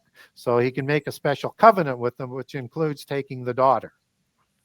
Okay. And the daughter is named Maacah. So Maacah is not only a patronymic title for giant kings, just as Maacah is the father of Ashish, the one who replaces Goliath as the king of Gath in the time of King David, right? Maacah is a matriarchal name of giants, of giant females. And his daughter, so the king there is Talmai. Talmai is a patronymic title that follows kings as well, just as you have Talmai as one of those 3 kings in the Scouts report at Hebron, Kiriath Arba, in Numbers 13:30 that we Numbers 13 in the chapter. Talmai, Sheshai, and Ahiman are the 3 Anakim kings in Kiriath Arba or Hebron. And so he's got that name Talmai. And his daughter's name is Maacah, who gives to David, who bears Absalom. So what does Absalom do? He plots with Talmai as a hybrid and described as the fairest of all of David's sons. He plots with Talmai to do a civil war and overthrow David to usurp the Messianic dynasty. But my goodness. And what he does when he moves back to the land of the covenant, he moves to, guess where? Hebron, home of the original Talmai. So there's more to the layer than we understood it on the surface level. Yeah. The enemy, because we're not taught who these tribes are. No, we're not. We're at a great deficit until you get these books, folks. This is a gift to the people. We need to know what is going on here. Would this be the reason that God ordered Israel to go in and kill everything? Man, woman, babe in arms, animals, don't take anything out of there. Were these tribes of people that had giant DNA? Yes. So you have a complete mix of hybrids and giants. So you have Anakim there. You have Avim there. You have Hivim there. You have Horim more towards the north. You have the Hirim. You have the Rephaim, or descendants of them. You have Amalekim giants in that area. All of these that they're dealing with and more in the time of the Exodus, and their intermarriage and the hybrids. And typically, like even in the time of Sodom and Gomorrah, why it's related to the crimes of the flood is I think that's where the second incursion, and I make a good case for it in book 2, and I have documents on that as well, that they wanted to have sex with the angels because they knew the angels could produce more giants, right? And all of the kings are over the 5-city Pentapolis, which is the standard military setup of the giants throughout the land of the covenant, Metapolis city-states. They're all kings that have names that take you back to giants. These are giant kings that ruled over them, but there were also the Amorites, which were the hybrids that were there, the Canaanites, which were hybrids as well, as they intermarried with females and produced a replacement human race with hybrids. So the whole land was filled with giants and larger giants. Gary, I guess this will be the time to ask you a question. I want to proceed cautiously because if I say too much, we might get pulled. And if so, so be it. I'm on channel 9 of YouTube because of censorship. But I have to say it. We can see definitely there was a corruption of the DNA. And I believe the enemy has been trying ever since to corrupt the bloodline. Two things I'm seeing in the news a lot recent years is this thing called CERN, and people are talking about there could be a portal that is literally being opened up. Do you think that is true? Could that actually be tied into Revelation 9:11 that talks about the pits going to be opened up, and Abaddon or Apollyon given the keys? Do you see an interconnection? I think they're doing a couple of things there. So one of the things in the end time that Antichrist is going to do, and Antichrist is connected to those who come up out of the pit prison. He's the one who comes up out of the pit, as Revelation 17 talks about. The one who once was, now is not, but will be again, and comes up out of the pit prison. So there's a connection between Antichrist and one of the probably demonic spirits, or maybe even Azazel, which I think is also Abaddon and Apollyon. But when we look at that connection with CERN, with AI and quantum computing, they're going interdimensional with that. So Antichrist, the reason why I bring that in is one of the things that Antichrist does is he's going to benefit from the pit being open, which is in Sheol, Hades, in another dimension. So you also have Antichrist who's going to go into heaven in Daniel 8 through 10 and have war in heaven and throw some of the starry hosts down to the earth, which is the midpoint of the last 7 years. So after the pit prison is open, and also the war that's recorded in Revelation 12. So we have some interdimensional sort of technology there, and AI and quantum computing is part of CERN. So we have, another archetype, Antichrist type figure that's related to Babel, and he introduces Enochian mysticism, which is introduced to that Babel, which is the Hebrew source word for the Greek word Babylon used in the New Testament. So it's this Babel religion that Nimrod had complete power as an Antichrist figure over, with a one world religion over the Noahites for a short period of time, thus the confusion of the languages. Now, in the Akkadian version of the Tower of Babel, just as there's a Sumerian tradition at Eridu, but in the Akkadian version, it's Babalu instead of Babel. So it doesn't mean confusion of languages. In Akkadian means a portal or a gateway of the gods, interdimensional travel. And so that seemingly there's a technology that Nimrod was building there in the tower, just as tower pyramids and ziggurats were thought to be a technology and used for interdimensional purposes with the gods. So we have those sort of connections here. Now let's get to the word CERN. That's an acronym, but in the occult, they use double entendres all the time. So what in history or prehistory do we have that's connected to CERN? Well, in the language of the Indo-Aryans, in the language of the giants, the Indo-Aryan word for the horn god is CERN and or KERN. So it can be pronounced CERN, it can be pronounced Kern. And horn comes down even into Hebrew as Keren for horn. And so this horn god, CERN, is also named as CERN in the Etruscan pantheon of Indo-Aryans, Proto or Aboriginal people of Italy before the Japhethites moved in there, and also that connection that I made to the Palatine Hill and the Sibylline prophecies as the original religion that was part of the Indo-Aryans that was there before they became Romans. And so this CERN is also connected to Cernunnos, which is a horn god in the Whoa. Druidic pantheon. You also Yeah. have the post-Diluvian chief god of the Viking pantheon, Odin, who is a horned god. Okay, this is a satyr goat god that we're talking about. So Right. you have many satyr gods. You have Bacchus, you have Pan, you have Inuus, you have many of these names in many cultures for this order Yes. of degraded seraphim.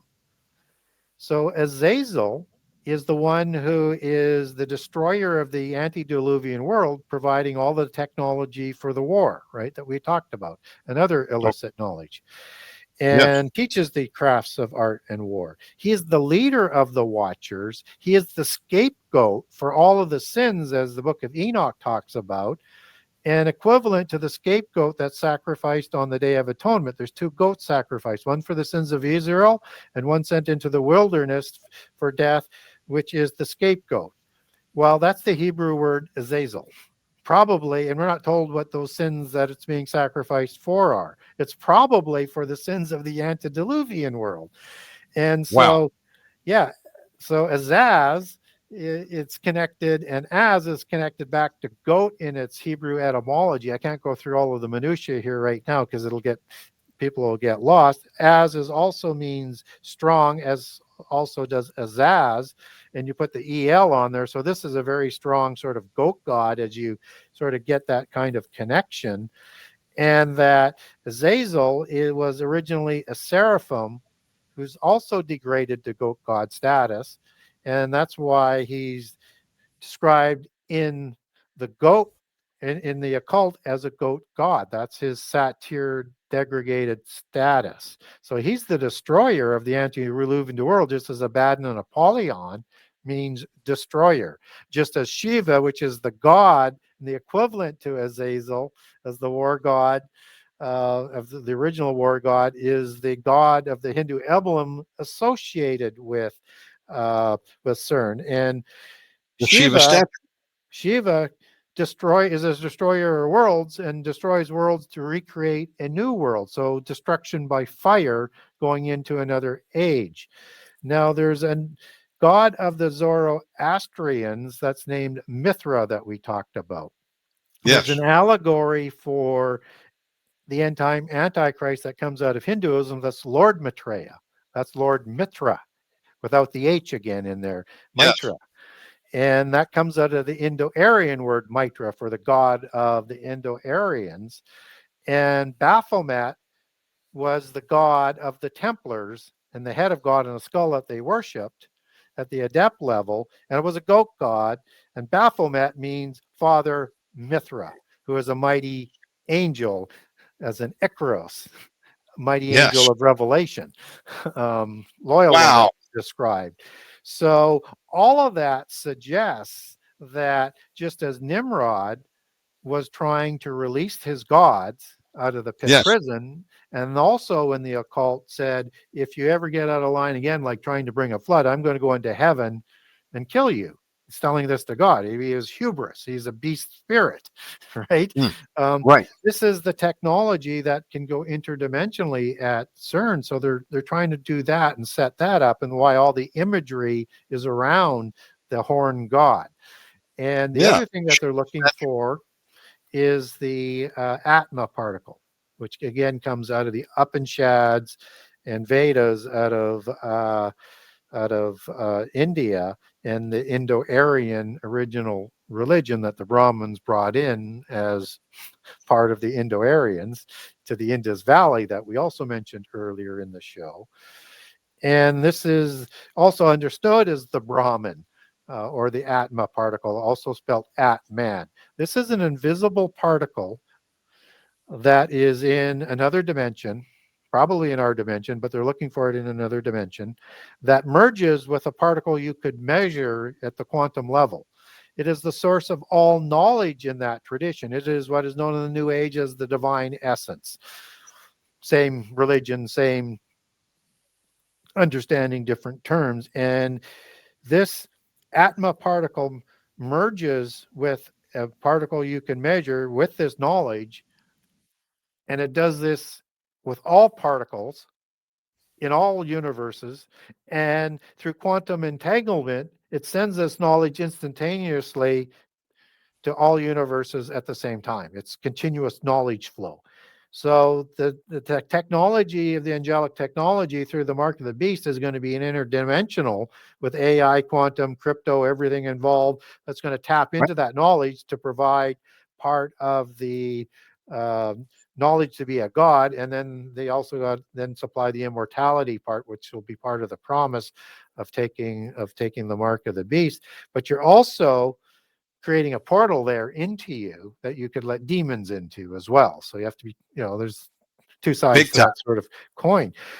So they're looking for that particle as well. That's the God particle that has a couple of different meanings within the scientific community so that they can be ready for the end time. This is interesting. In the world of computers, in, I guess, Unix or something, they have a thing called daemon, Daemon. Yeah, there's a cult name. And, when you mention CERN can also be spelled KERN. Yeah. I don't know if this is a connection, but you also see the term kernel, KERNEL. Just saying. Now, this is shocking to some, but it may not be shocking to them, but it was to me that I went out a few years ago and was building computers and was going to buy a laptop, but they all had occultic names. There was a motherboard I bought, and it said Aorus, AORUS. The company is Asus or Gigabyte. And I got the motherboard, and we were building a computer, and it had a picture there of Horus. Well, I said, wait a minute. I don't know about this one. I set it to the side, and God began to speak to me. There's something wrong with that thing you bought. Go look at it again. And I went over and I did a deep dive, and I found Asus and Gigabyte. They're the parent companies. They're making these motherboards and other products that has actually a falcon's head. Yeah. And there's also one, the eyeball symbol with the long eyelash for, I think, Raw. Mm-hmm. And I did a deep dive. Found out they were actually building computers, Gary, that were called Horus. Yeah. HORUS. Now, anybody knows what that is? That's an Egyptian demon, right? Mm-hmm. I didn't realize. Offspring of Osiris and Isis. And in Freemasonry and in the Egyptian pantheon, these are offspring gods. That's an allegory for the parent gods and an allegory for Satan, his consort, and an Antichrist figure. So the symbol of Isis, is that the eyeball with the eyelash? Yeah, Eye of Osiris. Okay, so I'm seeing Ra, Eye of Osiris. They inherit the mythos down through the leadership. Look at the symbols on Asus. Yep. You've got the Eye of Osiris. On the motherboard, they had Horus, the falcon head. And I guess because some might be sensitive to it, they dropped the H and they put the A. But they still have the falcon head etched into the motherboard. And you know what I did is I actually just had to break the whole thing. I said, symbols are powerful. I don't need that. And I had a heck of a time finding something that didn't have an occult name to it. I mean, just about all the great laptops, they either have red dragons. Yep. They've got 3 snakes intertwined. Yep. They've got names like Envy, Horus. I had a whole list, but I mean, it's amazing. They embed, the polytheist forces embed everything they do with taciturn imagery that reflects their belief system, their gods. Everything they do is to honor their gods and to lead people away from God and to discredit God. And so this angelic technology that they're receiving to develop, and they're just honoring the people that are sponsoring them. And so one of the things that they put into algorithms are the invisible algorithms, the ones that are in the background that guide everything that it does. You know what they call that? as their jargon? Daemon algorithms, because they're invisible. Now, why would they need to choose a name? There's so many other options. It's Yeah. deliberate. I saw It one is. called Helios. Yeah. Helios, Apollo. the sun, Yeah. The sun god. Titan, Tartarus. I Yeah. mean, there were so many occultic names, it was ridiculous. I've heard there were ceremonies done with CERN too. Yep. Is this just for fun, or do we have some hardcore occultists that are looking to bring back the giants?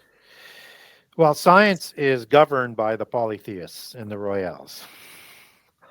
And so they temporarily lead people away from God. That's one of the things they use science for. But everything in science, everything in the universities, the architecture is from the beast kingdoms. Everything that's named after is after giants and gods. Everything honors their history. And it's a degree system in education, like the mystery schools, which come out of the Enochian mysticism. Oh, degrees. Yeah. Like in third degree. Yeah. 33rd degree? Yeah. When you graduate, you're dressed in black Cathar gowns. Cathar is the religion of the Templars and the Albigensians. I'm going to smack my face. It's right here in front of us, folks. It is. Do you have eyes to see tonight? We're live with author Gary Wayne. We're winding down. I got just a few more questions. I'm going to get Gary back on. I want to be respectful of him. I have been known to do 7 hours straight. I will show mercy on you tonight. Gary, there's so much to be covered, and you need to get the books. We're just scratching the surface. But Gary, as you're looking at where this leads to, there's a major event coming in Revelation 9:11, the opening up of the pit. Yep. People may be saying, well, where are the giants today? Could they be hiding in a cave? Were they wiped out? Do we have the lesser hybrids walking among us? For sure. But is there a major comeback operation related to 9/11? What's going on? What did you find out happens with Revelation 9:11 and the opening up of the pit? Why is that significant? Well, you're going to get all the watchers that are coming out and the terrible ones, which are the demon spirits, right? And they're going to walk amongst us again. And so they're going to want to have the disembodied spirits that are the terrible ones. They're a team that are in the sides of the pit prison. And the wandering demon spirits are going to want to give them oikotarians in the end time. So they need clone bodies or transhuman bodies. And they're going to be interacting with us in that way. And I also think that there's true giants that are going to come back, because some of these passages, like with the great and mighty men of the end time and the kings, these are all words that are going to go back to Indo-Aryan for the giant kings. Like Megastranes and Megas for these great men. I mean, they're all words that describe giants in the original Greek. I mean, it's crazy, and that's the words that are being that's the words that are being used. And I covered all of this in book 1. So yes, we're going to have descendants of giants for sure, possibly a new creation or surviving giants and from other dimensions or whatever coming out. We're going to have the demonic spirits given oikotarians as well to interact. I mean, we have a war named after giants, Gog and Magog, sons of Iapetus. Oh, that's right. I got to tell you, this is a true story. Yeah. And people witnessed even in tonight. For several weeks now, something very odd has been happening to me. I have just been glancing at my clock and I'm seeing 911. Yeah. I saw it today. 911 this morning, Bali time. It could be 9:11 p.m. I've been seeing it for weeks. I don't want to see it. Maybe a month or two back, I was praying one day, Gary, and opened up my King James Bible, and it fell open to Isaiah 21, 9 through 11. And paraphrase, it says, Babylon is fallen, Babylon is fallen. There's something in the middle. Then it says, Watchman, what of the night? Watchman, what of the night? And I've just been trying to say, God, are you trying to show me something? Is this coincidence? It's just happening too much to be coincidence. I'm trying to make sense of it. And so far, I've come up with a conclusion that we're in a time of high danger. But I'm wondering, and we need to pray. We need to pray for President Trump. I understand that the globalist have just fired some rockets from Ukraine over into Russia. There was 5 that hit over there. And, Russia is not going to remain patient forever. We got 2 months before Trump takes office. My question is there a plan afoot right now to push us into World War III? And what do you think of seeing 911 on the clock? Is this just something like a pizza dream, or is there something significant about it? Could we be, many of us, being warned that we may be approaching Revelation 9/11? What do you make of that? Yeah, I think we're a bit a ways from Revelation 9. I think we're in the generation, but there's a lot of things yet to be done. Yet to become. Okay. I also say, and this is tongue in cheek as well, like Celestial Mafia Godfathers, I think there's a perpetual war gene in the ones that rule this earth, and the globalists are all perpetual war. And so Yeah, they are. They're always trying to, and the only way you can move the world into an ability to bring about a world government and universal religion is you need a lot of catastrophes. Now, there are 3 overarching signs that Jesus provided for us in his chronology of events that he provided in Matthew 24, Mark 13, Luke 17, and 21. Those 3 overarching ones was the fig tree generation, where all of the events that he described will pass or come to pass.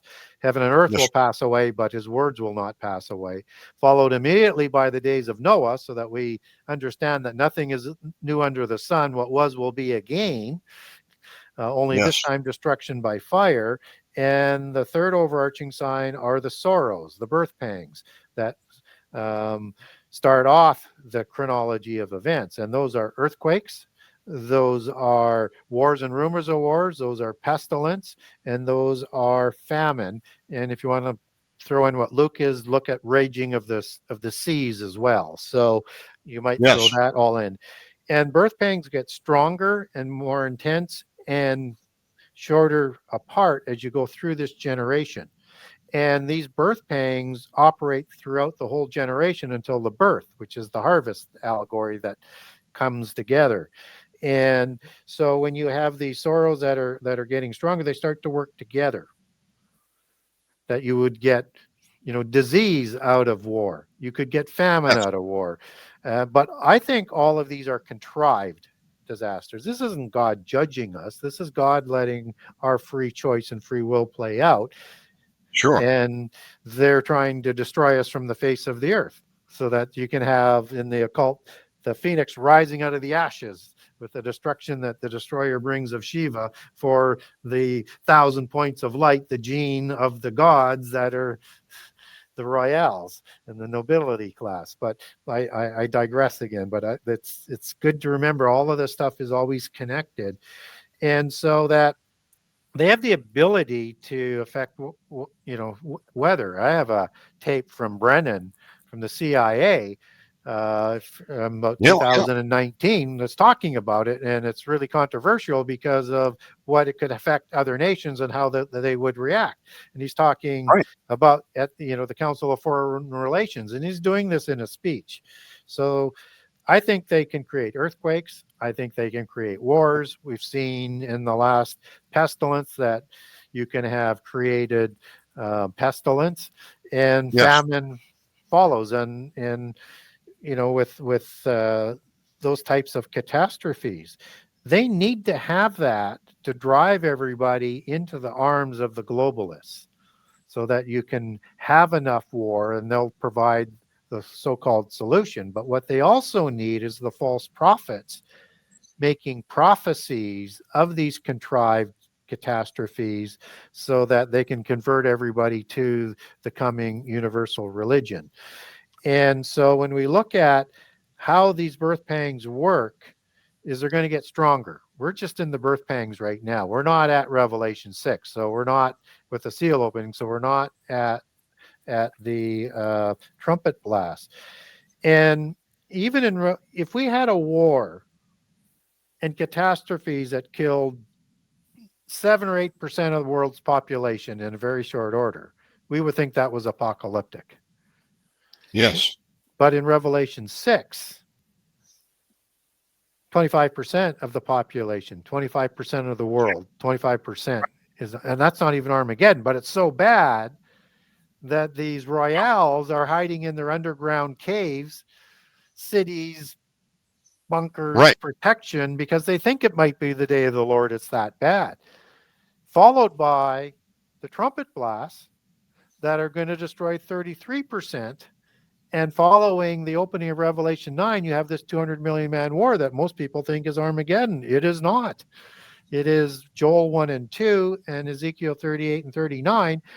And in Joel 3, that's where you get the Armageddon war, but you get another war in Joel 1 and 2. And those creatures in Joel 1 and 2, they're identical to the creatures that are described as chimera beings, both riders and horses, in the 200 million man war.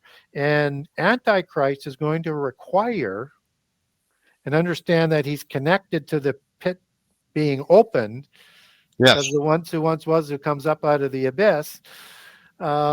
He requires a war that people think is Armageddon to fulfill his credentials, along with his pedigree and his intelligence that he's going to receive from Satan, to deceive the world. So he needs a plausible Antichrist figure. And Gog, as you take that back to its Greek and Hebrew, it also means an allegorical Antichrist figure in the end time.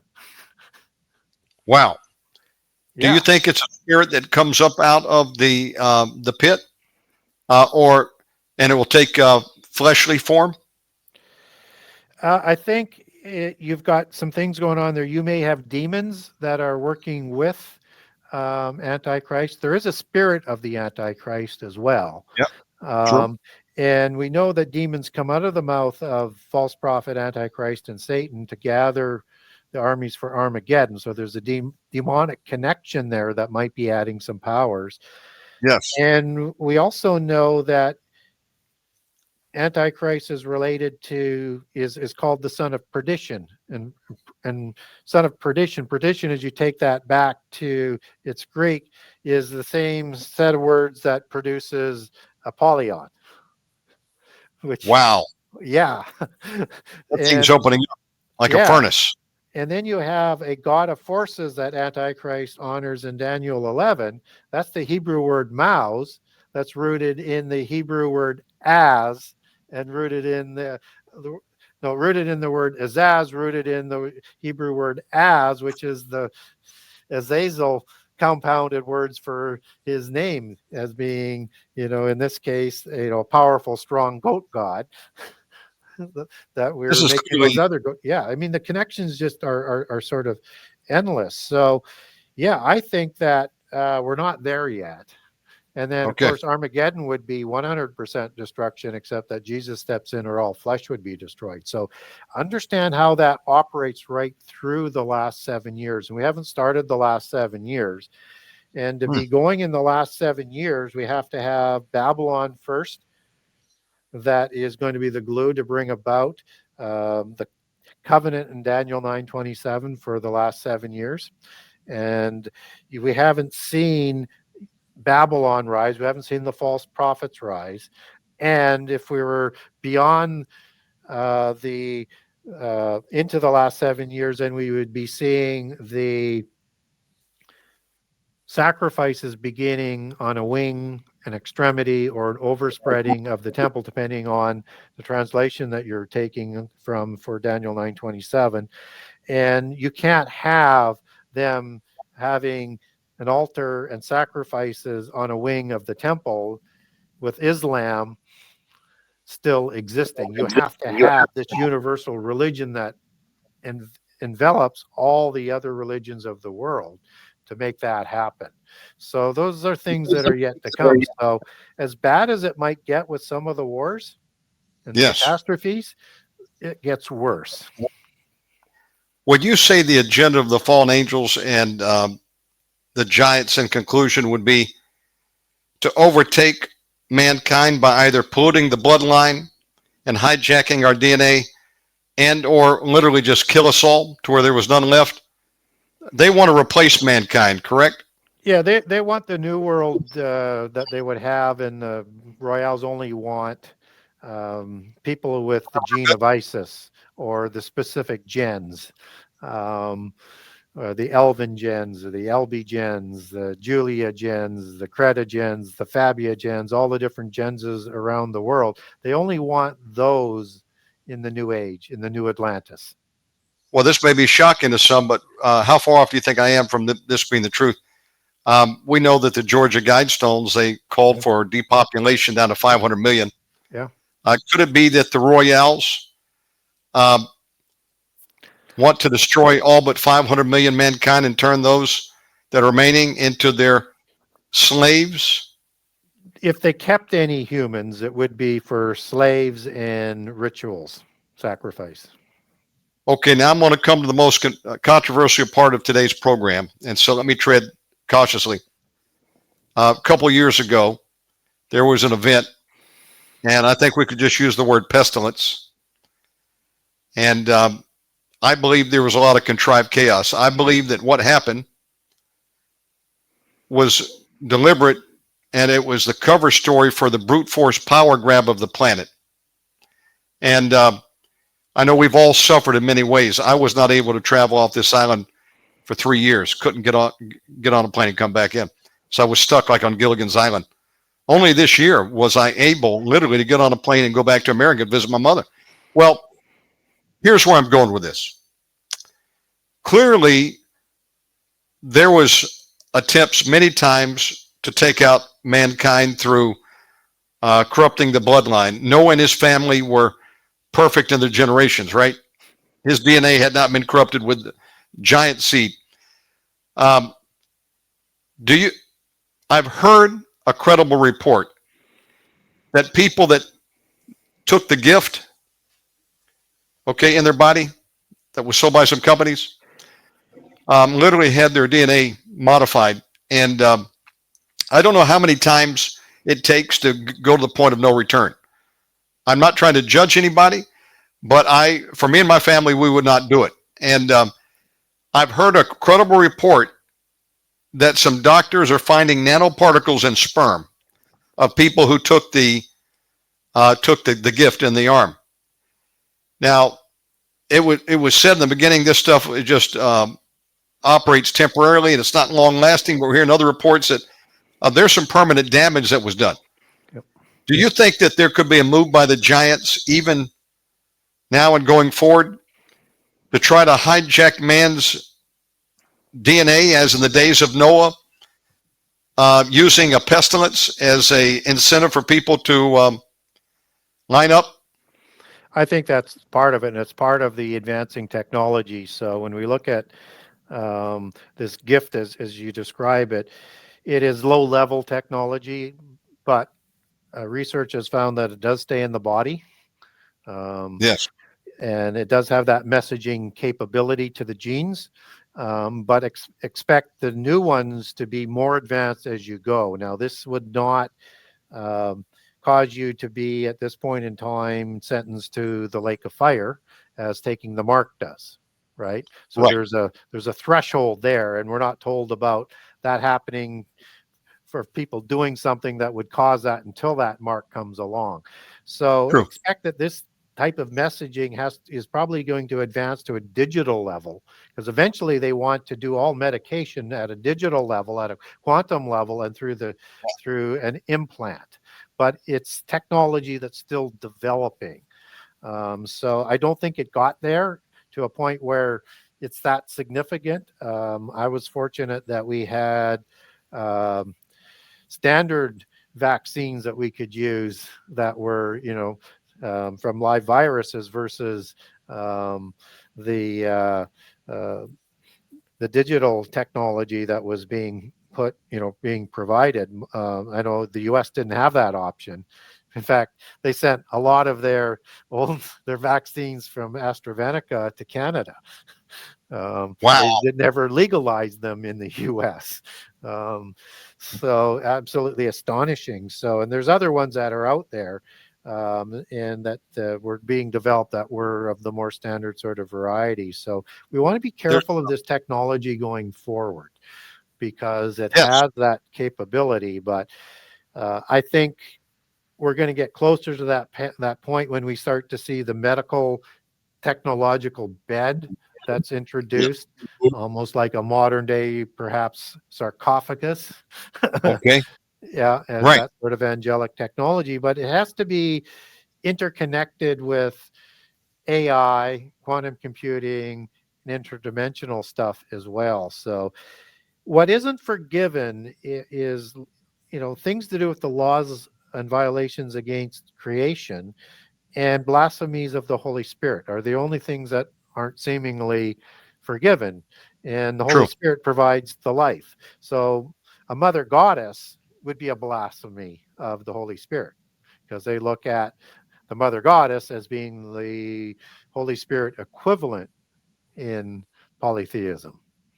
So if you start to see a feminization of the Holy Spirit within Yeah. Christianity, that's a virus that's coming in.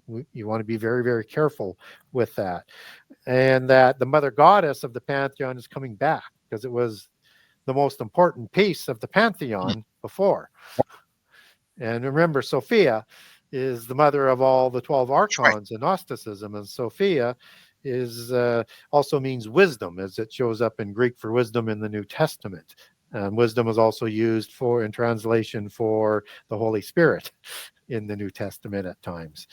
So watch for some of that. And philosophy, meaning the love Yes. of Sophia, comes from the first three of the seven liberal sciences or seven sacred sciences of old. That is the theology that guides the seven sciences. Gary, so This much I stuff could is, ask you about. yeah, this stuff is all over. It's amazing. It reeks of what they're trying to do. And so, yes, that's going to be a significant sort of part of the coming together of the end time. There's a ways to go. I know this year on AI at the Yes. Davos, they had to say we have to double down on this because it's not at a level to take us to where we want to go. We have this Alibaba system we want to implant into the world passport, Oh, that yeah. we want, that has complete social credits as part of that whole system, so that they can control whether you can bank, go see a movie if you don't have enough of on your social credit score. I mean, this is the system that's coming in, that's coming from an oligarchical socialist country that they want to impose on us. That's going to be coming down the road. And so, Tell you, what I'm seeing here in Bali, Indonesia, and already not only Indonesia, but many nations are part of it over here, next door to us, is they're pushing people to use the QRIS system. It's basically, it's Chris, it stands for a barcode. Yep. So you want to go up and buy food, you scan with your phone the barcode and it transfers money from your account to the vendor. Well, that's fine if you want to do that, but don't force me to do it. I went in to buy some pizza and they took my cash. And then one day I go in and they say, I'm sorry, we can't take your cash. So what do you mean? They pointed me to a little sign on the cash register here and they said, we're cashless. I'm seeing so many places here go cashless, and that you either got to use the Chris code or a credit card or debit card, or they don't want cash. And there's a push for that. I'm going to ask you two final questions. Molech, is Molech a demon in the shape of a cow? How would you describe, what does Molech look like? well, he's got a bull's head, right? Bull's head. Okay. Okay, two horns. One. And His Molech arms. is Malak, and it can also mean an angel, right? Or a king. Okay. And Molech is part of the Baalim. Baal, plural, Baalim gods of the Council of the Gods. He's part of that worship. And the Baalim, and it's used in the Old Testament as Balim. I'm not making it up. I'm not adding on to anything here. This is the multiple gods that rule in the council on Mount Hermon. And that Molech, there was, he wasn't the only one that was understood as a bull. So all of the gods of the Baalim are understood as bulls, allegorically, or whether or not they're part of the seraphim or not, but they're also understood as bulls. The bulls of Bashan. Just as the gods of Sumeria are known as bulls. And it's a standard term around the world in polytheism. And their offspring, their spurious offspring, the giants, were also known as bulls. So when you get that term for bully in Nephilim, Yep. it's just telling you more about who's The the nature. fathers and their nature. And tyrant goes back to Tyrannos of the Gyges kings of the Herculidean bloodline of the Cretogens that were in Assyria, Anatolia, and throughout Greece. And these were giant kings. The Gyges is Gyges, is Greek for giant. And Gyges is Greek for giant, which is his root word. Gyges was the name of one of the hecatonerids, but also understood as gigantic, which is also coming out of giant. And so you actually get the plural form from gigantes, rooted in Gyges, for the English word giant. So singular, Gigas, Gigantes, is you pronounce the G in Greek. If there's an E following that G, it turns it to a Y sound. So you get Gyes for plural for Gygas, and Giantes for gigantes, and it's that plural form that we get as giant coming into English. So here's my question regarding Molech. Okay, it's a bull, and that was this god that they would offer the children up to sacrifice, put it in arms, and roll right into its furnace belly. Yep. Okay, so the Bohemian Grove. Mm-hmm. I think there was a meeting. There's a meeting every July, and I've heard people, I think, wrongly refer to that as Molech. It's an owl. It's an owl. So it dawned on me the other day. It's not Molech. Could it be Lilith, the screech owl? What do you think about that? Yeah. So, and I'm just going to finish with one thing because it connects right into this. So the bulls of Bashan that are taunting Jesus on the cross are demonic spirits and fallen angels. Oh boy, were they actually biting him? They were taunting him anyways, gnashing their teeth and so forth at him. Yeah.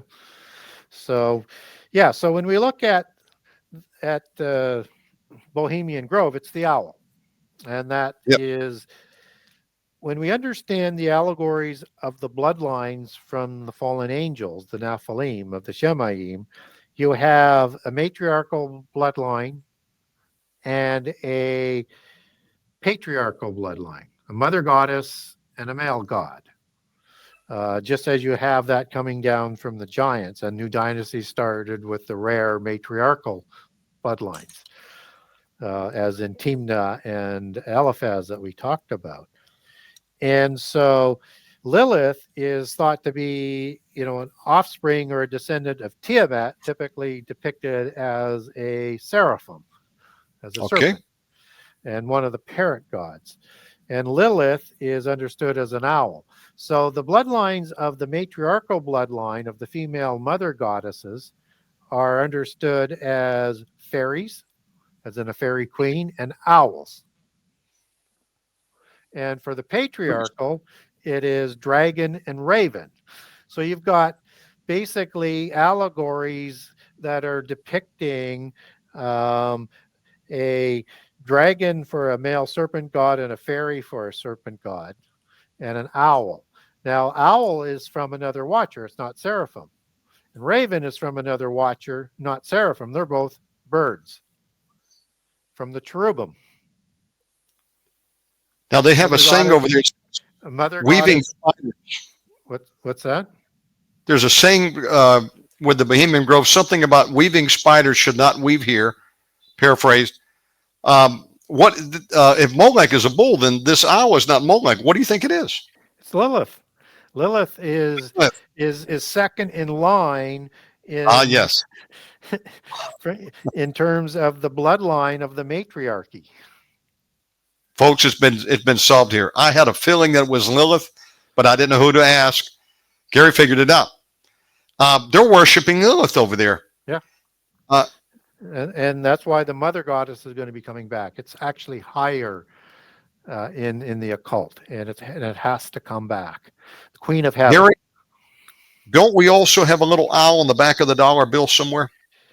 That I can't tell you. Don't remember I seeing it, but it wouldn't think there's a little surprise me if tiny. it's there. Yeah. My And there's final question. so much Go ahead. occult stuff on the money that it's Oh yeah. probably there somewhere. Oh, you remember I asked you about a Bible verse? Do you have Job 30? I have it out in front of me. Yep. Okay. Just read verses 3 to 8, and I want to get your assessment of what we're reading here. If it's So tied it into says, the. for want and famine, they were solitary, fleeing into the wilderness in the former time, desolate and waste. They were driven forth from among men. They cried after them, after a thief, to dwell in the cliffs of the valleys, in the caves of the earth, and in the rocks. We Something to missed see? verse 4. What does verse 4 say? Oh, I'm sorry. It says, who cut up mallows by the bushes and juniper roots for their meat. Okay, then pick back up at verse 6. Verse 6, to dwell in the cliffs of the valleys, in the caves of the earth, and in the rocks. Among the bushes they burrowed under the nettles, they were gathered together. They were the children of fools, yea, children of base men. They were viler than the earth. And now I It, am their song, I am their byword. do you think that that is referring to one of these creatures that they would have encountered there? I mean, when it said braid, I think of a donkey. This wasn't my original thought, but the late Win Worley postulated that this could have been referring to some kind of demonic creature back then. Now, I don't know. I just was curious if you had ever run across this and if you had any input on that. Um, I could get my iPad and get it back to the original Hebrew if you want me to do that, and you can tell You me don't have which to do it. words. You don't have I, to do it now. I don't want to cause you extra work, but oh if no, I it could do depended. that. It wouldn't take long. Just give me a second to get my iPad and get up Job 30. Thank you, sir. What an honor to have Gary here today, folks. I mean, we're honored. I hope that if you have not done so, you will do so and you'll get Gary's books. You want to order them. And if you order them from his website, you can even order a signed copy, Genesis6conspiracy.com. Um, So I I've noticed, not analyzed that verse to the Hebrew, so this will be interesting what we see. Should be able to pop it up pretty fast and make some quick connections if there's something there. Gary, I've noticed in deliverance, there have been times demons have manifested and we spoke to them, or they've Yep. spoken out to us. And, the question would be, what is your name? And sometimes they will just volunteer it. They're proud of it. Other times they don't say nothing. And Yep. it seems to me there are some that have more intelligence than others. I figure there's a whole class of demonic spirits, a hierarchy.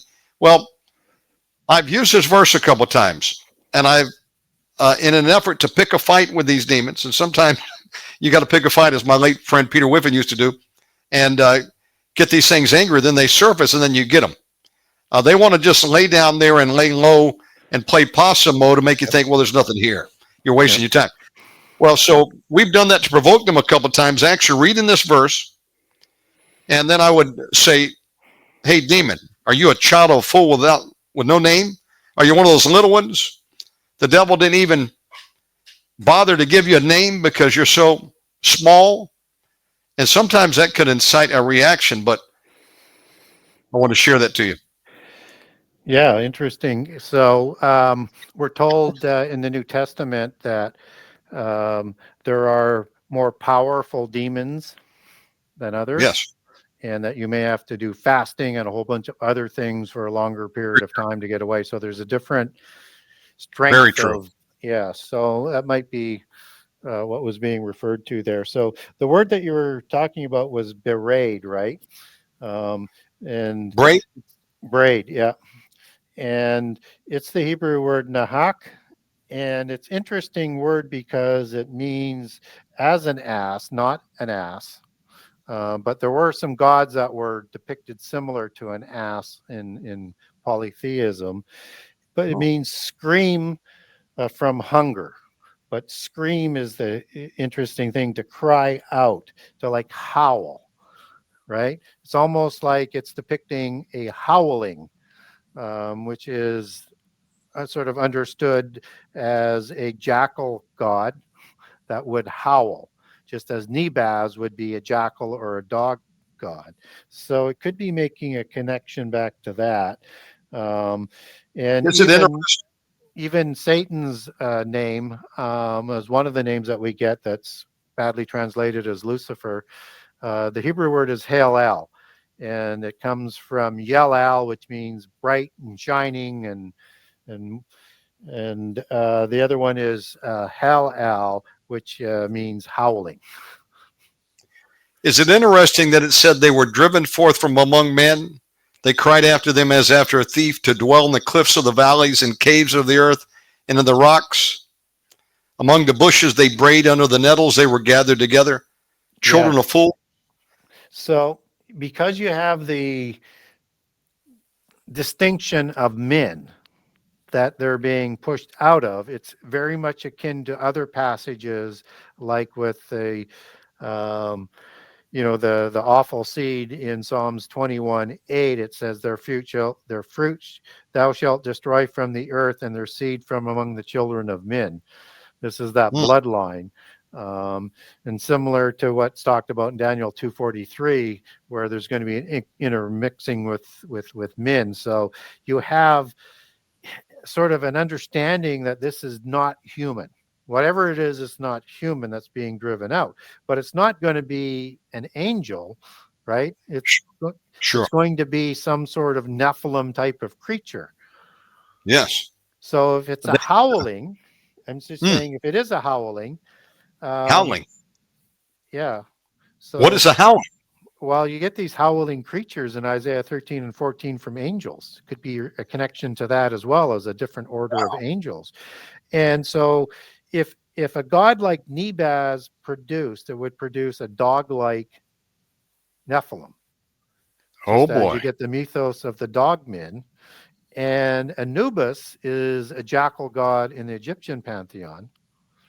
And he produced prolifically so many that he created a city that was called, in Greek, Sinoopolis. Well, Sinoopolis means dog city. Sino is the root sort of first word for cynocephaly, for the dogmen mythos. Whoa. This is amazing stuff. Yeah. So there's probably a jackal type of god that would be sometimes associated with an ass as well, and type in the form of the head. And you get more than one of those gods in the Egyptian pantheon. So we can't necessarily say that, because we don't get one angel that's described as a jackal god, but we get these connections of these howlings. Yes. As it's associated with these angels in the end time, and with Satan. So, and Satan had attributes of many of the angelic order, as the morning star order, as the cherubim order, as the seraphim order, as the high priest. He has all of these different uniqueness to him before he fell. So, but there is a strong tradition in history of dog mercenary warriors. They're lower level than the seraphim. They're more mercenaries and warriors, just as the lion men aren't generally gods, or more warriors. And so, and so you have these Tengu warriors as well that we had talked about, so from the Watchers. So there's a possible connection here. There's something that's very odd. I'd have to look at some other different words in there to see what it was getting at. But yeah, we're going to this will give you a new trail to pursue. It will. Yep. There is a word I missed to ask you about tonight. I'll ask it now. Teraphim. Are these? Yeah. Are these? Word. Know about what is a teraphim? It's a talking idol. And really? Yeah. So in the KJV, you're going to have, sometimes it's translated as a talking idol. Sometimes it's just, and when that is, it's teraphim, and it means a talking idol. Other times it's just translated as idol, and for some reason they don't translate it as a talking idol or a teraphim. But these were familiar idols or family idols that they believe their ancestors were talking to them through. Wow. So that idol that Rachel takes Yes. when fleeing and her father Laban comes after it, it just says idol there, but the Hebrew word is teraphim. Yes. So this is somehow there's an ability for these idols through a technology or something else that they were using at that time, that it would be a oiketarian for a demon.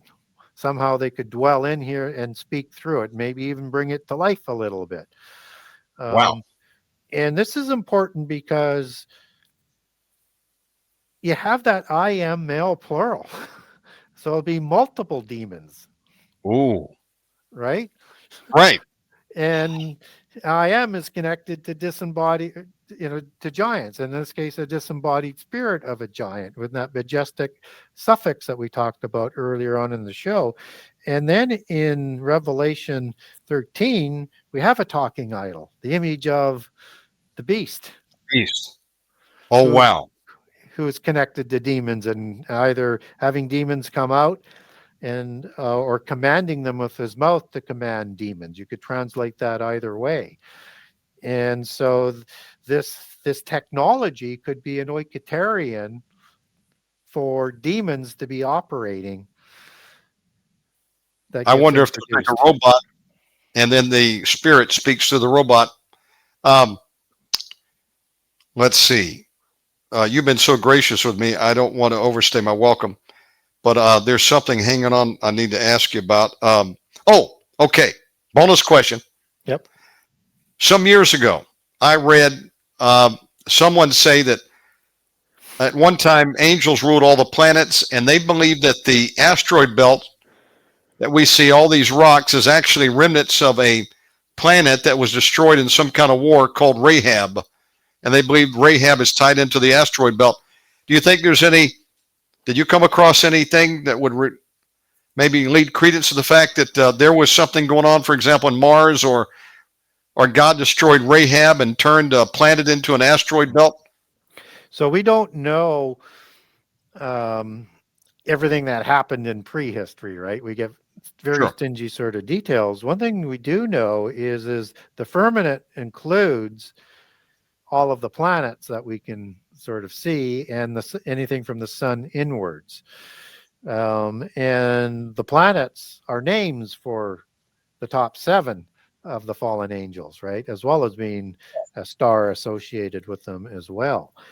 Wow. And stars is an allegory for uh, angels, just as we get the 7 wandering stars, or the wandering stars that are worshipped that the New Testament talks about, 7 days of the week. It's the same constant throughout polytheism. And so one deduces that they are ruling not just this earth. Maybe it's been limited, but maybe they had a little bit more expansion, or they still rule within the firmament today, because Jesus has not returned yet to take the earth back, and Satan is the god of this world and the prince of this world and the prince of the power, another angelic order that he's associated with that we don't get a description of. And that's like I think that one there is dunamis, could be exousia, because power is translated from both out of Greek. And those are 2 different orders of angels. I cover all of these angelic orders in book 2, by the way, and give you the hierarchy. So it's just so key to understanding what goes on in prophecy and in prehistory. So, yeah, I think that's a distinct possibility. If this was a war of angelic capability, they could zip in around within the firmament without any real issues. And they're also interdimensional travelers, right? So, yeah, I think there's a distinct possibility. And who knows? We don't know whether there was life on Mars before. You know, Gary, there's been people reports that there's parts of India where the desert has been turned into glass, and they said there was some type of nuclear explosion here. Yeah. And I think the ancient Hindu writings talk about flying aircraft and maybe some type of nuclear style war. You think there could be some credence to that? Yes, it talks about several types of weapons that were planetary destroying capability. And I think they use that in the Angelic War, whenever that happened, and in the Vedas, that would be, you know, lining up the Genesis 1:1 to 2 zone in terms of that time frame. So I think that's going to happen, and I think we'll see that in the end time with war in heaven and Okay, all this of is this my destruction of the planet. So nothing is new under the final, sun. What was will be again. What's that? Gary has been so gracious. I've told him bonus question. That will be the last one. My final question for tonight. We're going to get Gary back. You count on that. Okay, Gary, here's $1 million question to end the show with. Cain slays Abel. Yep. God puts a mark on him so that those that see him won't kill him. Yep. When he cries out, and he goes over into the land of Nod and finds his wife. Yep. I personally don't think that he married his sisters. Why would they leave the garden and go to some foreign land? The question then is, if it's not his own tribe, who did Cain go over and marry? Were there people living outside of the garden? Yeah. So we have to sort of take off the table first that it could be a sister. And we know that because Cain, he doesn't offer the first fruits. And this is his first offering of adulthood, as with Abel. Abel offers the first fruits. Cain just takes offerings from, but not the first fruits. And that's a violation. That's why his offering wasn't accepted, and that causes him to kill Abel, and then he gets ostracized. So genealogically, this would happen. Let's say it's 40 years in the Garden of Eden. Just pick a number, 40 years. We don't know how long, but it doesn't look like they were in Eden very long. Right? It just so, but I'll give it 40 years. Let's give adulthood is 20 to 40 years. So somewhere between 20 and 40, they would do their first offering. It's a biblical number for adulthood. So let's give it another 40 years. Let's say it's 80 years. Let's put it to the maximum of that. There are not any daughters and more sons born until Adam is 130 years old. And then after Seth is born, sometime later, more daughters and sons are born. They're not named, and they're not numbered. Although you expect through Deuteronomy 32 that Adam had 70 sons for the 70 nations, as it's counted there. So he's not going to run into his sister, and he's not going to be afraid of a few people, although they're going to live to great ages. He's afraid immediately. He's afraid now somebody's going to find me and kill me, and I need something to show that I have protection and that it will ensure that I won't be killed. So he goes to Nod, a place named Nod, oddly. He finds a wife when there should be nobody there, builds a city for people who ought not to be there, and you built cities at that time to protect yourself from violent people. Right? And none of that makes any sense. And so either the Bible is in conflict again, or there's another biblical solution. And we talked about a different creation in day 6 of the 4 races and multiple that spread out around the world.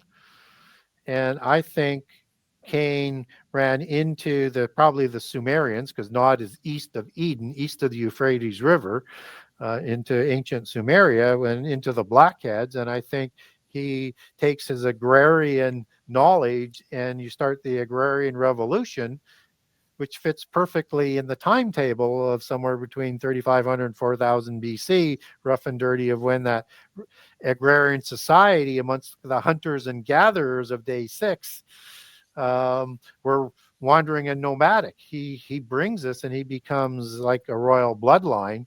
And through that wife and bloodline, he's going to provide daughters to the fallen angels, who he brings in as the pantheon of the gods, or accepts as the pantheon of gods, to produce daughters, to produce the demigods down the road. I accept that answer. That is a good one right there. Man, this has been so good tonight. Gary, did you suspect that when I was going to bring you on, we were going to do just 1 hour? I mean, where does time went? I think we did a 4-hour marathon tonight. We did 4 hours, yeah. Well, thank you for coming on. I'm going to be sending you a copy. It's yours to post and use any way you want. I'm going to be posting it and as well. And I'm I want you to tell people how they can make contact with you and order your book. And then also tell us, do you have anything else you're currently working on after having completed this book too? Yes, so I am working on book 3, and I have book 4 in mind as well. So I've been so busy with the promotion of book 1 and getting the audio books out this year that I've had to set it aside. But yes, there will be a book 3, and we'll see about book 4. And so the best way to get a hold of me or to buy my books is through my website, the Genesis 6 Conspiracy, the number 6conspiracy.com. And on that website, there's a contact the author. So if you want a document on day 6 versus Eden, I'll send you that document. You want a document on the gap theory, I'll send you that document. And so I have a lot of, just name it by topic and be patient. It'll take me a while to get back to you, but I will get back to you. I do them in order as they come in. And I check emails every day. So that's how you get a hold of me. And you can ask. And if I don't have a document, I'll just answer the question. But if I can provide more information, I will. And I do all of that at no charge. If you want to support me, you can buy a book from me. I don't take donations. I only take book revenues, or if I go and speak at a conference. So the best way to support me is to buy a book if you like what I say, and you can get a generous excerpt of all 84 chapters of book 2, all 98 chapters of book 1 on the website. And you can buy a printed copy right from the website, a signed copy. So go to the buy now page, book 1 or book 2. And if you wanted to have it specially signed, I'll do a special signing and also sign it. And if you want me to address to somebody or just somebody else, just let me know. And if there's not enough room in on what you do, you just send me an email saying I just bought a book and I want this type of name on it, and I'd like you to say this. If you don't tell me what you want, it won't have a name on it, and I'll do my standard signing with my signature, just so that everybody knows if you want to get a customized signing. So if you live anywhere in the world, you go to the international page outside of Canada, the US. So if you're in the US, you go to the US page. If you're in Canada, you go to the Canada page to get a signed copy. You can also link over to Amazon.com, Amazon.ca, and to BarnesandNoble.com to get the printed copy. They'll sell it for less money, and it's the freight that kills me, and they're discounting, but that's fine. They sell a lot of books for me, so either way is good. But if you want a signed copy, you buy it through the website. You can also link over to get the Kindle version to the website, to Amazon.com and Amazon.ca. For your area of the world, you can go to Amazon.au. They sometimes have the books in stock, but you can get the digital version, or you can get the book directly from me. I mail all over the world. Amazon.uk as well. Anywhere where Amazon is you can get my digital and my printed copies. The Audible version will be up as well for book 1, and hopefully later this week, book 2 will be up as well on Amazon and also available through iTunes. That is fantastic. Folks, go to Genesis6conspiracy.com. We'll have this in the show notes. Please share this show with a friend. I have it posted within 24 hours, and I'm going to send you a copy via wormhole. That's how we send a big file. Gary, thank you so much for coming on. What an honor to have you on. Are you based in Canada right now? I am. I live in Vancouver. Wow, that's awesome. I hear that's a beautiful place up there. It is. It is. Politics are a little weird, but other than that. Have you been on a friend show, Sheila Zelinsky? Have you been on her show yet? I have. I did a number of shows with her a few years ago. I had her booked twice in the spring, and she had to cancel twice, and I should probably get a hold of her she was moving and doing a bunch of other things. Yes. So I know she's back doing shows. So I should. We did a show a week ago, and when I can later you on our program, this is a must-hear show. Folks, please share this far and wide. Get the books. I'm going to order some copies. These are great Christmas gifts, folks. We're coming up next month. Order the signed copy. That's a real treat. My friend, thank you very much. Anything you'd like to mention before we close? Yeah, especially for the Christian audience. I mean, book two is really targeted at you, and it's done in a way that you're going to have arguments done in whole for doubters. So it's a reference book and a story. And so again, I will cover second incursion off. I will cover, how we know the angels. I will cover the etymology of giants and the etymology of roy. I'll give you all the stuff that you need, and I'll talk to you and give you the examples and show you how we know Nephilim can mean bull and tyrant and giant and all mean the same thing. It's all there. And so there is not, believe me, there is not a book out there like book one or book two. And for Christians, this goes so deep into the Bible. It is, for me, and I don't want to sound, hubris. It's compulsory reading to understand prehistory in the Bible and around the world, and to understand prophecy. And I'll provide how I do my prophecy approach in the book, that if you want to, and it's not, doesn't fall into any eschatological approach. I just do it with common sense and put everything around what Jesus said. And I give you the whole format on it. And what it does do is it takes all the conflicts away. And one of the red flags on most eschatology approaches is that they have to leave out inconvenient passages, or they have to reinvent inconvenient passages. And those are two red flags when you have to do that. Prophecy has to fit like a glove. It just has to fit. There cannot be contradictions. And once you put everything around what Jesus said in the chronology that he provides, you can even do that with the testimony of Jesus that was given to the angel to show John. It has to fit on his template in Matthew 24, Mark 13, and Luke 17 and 21, and it does. And I show you how it does that in book two.